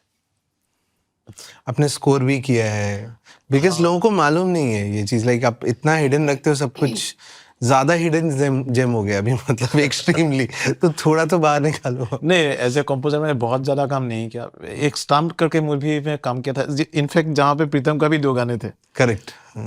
उसमें आपने एक्ट भी किया था। नहीं, उसमें एक्टिंग नहीं हुई। ओ, ध्रुवदा एक फिल्म में है वैसे, हाँ। जिस फिर मैंने जानू दा के लिए 3-4 फिल्में की। राइट। मोस्टली 4 फिल्में किया था या 3 फिल्में किया था, एक जे किया था। जानू बरुआ जो लेजेंडरी डायरेक्टर असम का, वो तो मतलब कितना नेशनल अवार्ड मिला उसको कोई हिसाब ही नहीं। उसका घर पे गया था, नेशनल अवार्ड का पूरा एक अलमीरा में ऐसा। इतना सारा अवार्ड है कि वहीं से दे सकते हो हाँ। डायरेक्टली। तो I am one of the luckiest person on earth to work with him. Bandhan करके के फिल्म था। 3 फिल्म किया था जानूदा का साथ। और क्या अजय किया था, अजय। अजय भी मतलब इतना कर लिया कि अभी भूल जाते हैं कौन सा किया था क्या नहीं किया। फिर स्कोर किया था बहुत पुराने और एक जैकपॉट था, जैकपॉट। हाँ, जैकपॉट करके एक मूवी, उसका भी गाने किए थे। ऐसे किए थे बस। मुझे एक्चुअली क्या है ना, मैं एक बात बताना चाहता हूँ एक्चुअली। एक टाइम पे ना मैं जब छोटा था बचपन में, मुझे बहुत ये था कि मैं म्यूजिक डायरेक्टर बनूंगा बड़ा होके। मैं कंपोजर का ये वर्ड मालूम नहीं था, म्यूजिक डायरेक्टर ही होता है गाने जो कंपोज करता है। तो अचानक मेरा माइंड शिफ्ट हो गया टुवर्ड्स म्यूजिक प्रोडक्शन। एक फिल्म आया था सिलसिला, तो उस गाने का म्यूजिक अरेंजमेंट इतना अमेजिंग लगता था मुझे, मतलब अलग ही। तो मैंने पूछा कि ये कौन करता है, ये जो बीच का जो म्यूजिक जो बनाते हैं वो लोग, ट्रैक जो म्यूजिक जो कौन बनाते हैं। तो किसी ने बताया कि नहीं, ये म्यूजिक अरेंजर होता है, उन लोग ये बनाते हैं। तो मैंने उसी दिन डिसाइड किया, I don't want to be a music director, I want to be a music arranger. और बॉम्बे आने के बाद बहुत दिन बाद मुझे मालूम पड़ा कि वो सिलसिला का म्यूजिक अरेंजर था किशोर शर्मा जी, लेजेंडरी किशोर शर्मा। लेजेंडरी किशोर शर्मा जी। मतलब मेरा फोर्टे चेंज हो गया म्यूजिक कंपोजर से, क्योंकि मेरा माइंड भी थोड़ा सा मोर टुवर्ड्स टेक्निकल साइड, तो शायद वो मैं ज़्यादा एंजॉय करता हूँ म्यूजिक प्रोडक्शन। एक मेरा आखिरी सवाल है कि वेस्ट में आप बहुत ज़्यादा जिस भी म्यूजिक डायरेक्टर से इन्फ्लुएंस हुए, सॉरी म्यूजिक प्रोड्यूसर से इन्फ्लुएंस हुए, उनके नाम बता दो आप एक दो। टिम्बालैंड। I like टिम्बालैंड। बहुत सारे लोग एक्चुअली। सबसे पहले तो क्विंसी जोन्स सबसे पहला मेरा ये है। फिर बहुत सारे कितने गाने किए बाप रे। माइकल जैक्सन का कितना गाना है, लीजेंडरी कंपोजर। और एनियो मोरिकनी, सबसे इम्पैक्टफुल, सबसे कम इंस्ट्रूमेंट में सबसे इम्पैक्टफुल अगर मीनिंगफुल म्यूजिक बनाया तो एनियो मोरिकनी। तो दादा 2 सवाल है। हाँ, दूसरा सवाल पहले पूछता हूँ, ठीक है? कि म्यूजिक इकोसिस्टम में बहुत लोग हैं, आर्टिस्ट तो हैं ही, लेबल है, प्रोड्यूसर है, फिल्म मेकर है, स्ट्रीमिंग कंपनी है, सोशल मीडिया प्लेटफॉर्म है, मैनेजर है, ऐसा मतलब पूरा एक बड़ा इकोसिस्टम है। इसमें अगर आप कुछ बदलना चाहोगे तो क्या बदलना चाहोगे, कुछ ठीक करना चाहोगे? आप भी, दोनों का अलग अलग जवाब हो सकता है। क्या ठीक करना चाहोगे, क्या बदलना चाहोगे? सभी लोग जरूरी है एक्चुअली। नहीं, जरूरी तो है, मतलब जो सिस्टम है उस सिस्टम में अगर कुछ इम्प्रूव करना है, आप कोई सजेशन भी हो सकता है। मेरे हिसाब से ना, ये पिरामिड का जो लोअर सेक्शन का लोग है ना, उन लोग बहुत ज़्यादा डिप्राइव्ड है। तो, मतलब जैसे म्यूजिशियन, सबसे एक्चुअली गाने में ट्रैक में सबसे ज़्यादा अगर कंट्रीब्यूशन होता है म्यूजिशियंस का होता है। म्यूजिशियंस का नाम बहुत कम लोग जानते हैं। उन लोगों का कहीं पे सबसे ज़्यादा कंट्रीब्यूशन जिनका होता है उन लोगों का ही क्रेडिट में नहीं होता है। म्यूजिक अरेंजर्स का hardly people know that Suresh ji, Suresh Lalwani, Bablu da, Gyan जी, इन लोगों को कोई जानते ही नहीं। फिर उसका बाद सिंगर्स को थोड़ा जानते हैं, म्यूजिक कंपोजर को जानते हैं, और सबसे ज़्यादा जो सामने दिखाई देता है, जो स्टार्स होते हैं, जो एक्टर्स हैं, उन लोगों को सबसे ज़्यादा जानते हैं। तो ऐसा मुझे लग रहा है कि बाकी लोगों का भी इतना कंट्रीब्यूशन है, इतना ह्यूज मैसिव कंट्रीब्यूशन रहता है, तो उन लोगों का भी थोड़ा सा कुछ तो पब्लिक का सामने आना चाहिए, हाँ, रॉयल्टी वाइज या व्हाटएवर। आई मीन इवन हर आदमी को उसका क्रेडिट भी मिलना चाहिए, उसका इज्जत भी मिलना चाहिए और पैसा भी मिलना चाहिए। एकदम। और आजकल के जो मतलब सिंगर्स के लिए मैं बोलूँगी, मतलब आजकल के बच्चे बहुत टैलेंटेड है, ज़्यादा टैलेंटेड। उन लोग बहुत सीख के आते हैं ना। मतलब अभी रिसेंटली मैंने आई थिंक इंडियन आइडल में मैंने वो स्नेहा शंकर, क्या गाती है वो, बहुत अच्छा, बहुत अच्छा। मतलब टेक्निकली भी वो इतनी परफेक्ट है, और वो जब गाती है ना एकदम दिल को छू जाता है। मैंने लास्ट कुछ रात में ही मैंने सुना था गाना, मुझे इतना अच्छा लगा उसका सुन के, मुझे बहुत अच्छा लगा कि बहुत दिन के बाद एक कोई तो आई है जो बहुत दूर तक जाएगी, मतलब मुझे ऐसा लगा। तो मतलब वही बोलूँगी कि इतने अच्छे, इतने टैलेंटेड है बच्चे लोग, और बस थोड़ा सा मतलब थोड़ा ग्राउंडेड रहे। मतलब जैसे क्या बोलूँगी, मतलब जो उनका जो जमीन से जुड़ा हुआ, ज़मीन से जुड़ा हुआ रहे, तो उनके लिए बहुत बहुत ऊपर जाएंगे वो लोग। मतलब और पेशेंस लेवल जो बोलते हैं ना कि बहुत जल्दी बच्चे आजकल इम्प्रेशन हो जाए, वो नहीं होना चाहिए। जैसे ध्रुवदा को कितना भी, मतलब मैं ध्रुवो के लिए बोलती हूँ, मेरे में भी उतना पेशेंस नहीं है, ध्रुवदा जैसे नहीं है, लेकिन मतलब इतने पेशेंस है ना इनमें, तो वो अगर वैसे रहे ना बच्चे, तो और आगे जाएंगे वो लोग। बाकी टैलेंट की तो कोई कमी है ही नहीं सनी, है ना? That is true. हाँ, तो इतना करेक्ट। अच्छा लगता है आजकल, मतलब सुन के बहुत अच्छा लगता है, बहुत अच्छा लगता है यार, बहुत अच्छा। शाश्वती बात ध्रुवदा, आई एम श्योर कि लोगों को सीखने को बहुत कुछ मिलेगा। हम लोगों को बहुत मजा आया, और थैंक यू सनी, तुम आए। ऑलवेज। थैंक यू दादा, थैंक यू सो मच, बहुत मजा आया। आई एम हमको भी श्योर आप बहुत लोगों अच्छा को लगा, मजा आया होगा। बहुत अच्छा लगा, बहुत ज़्यादा। Thank you.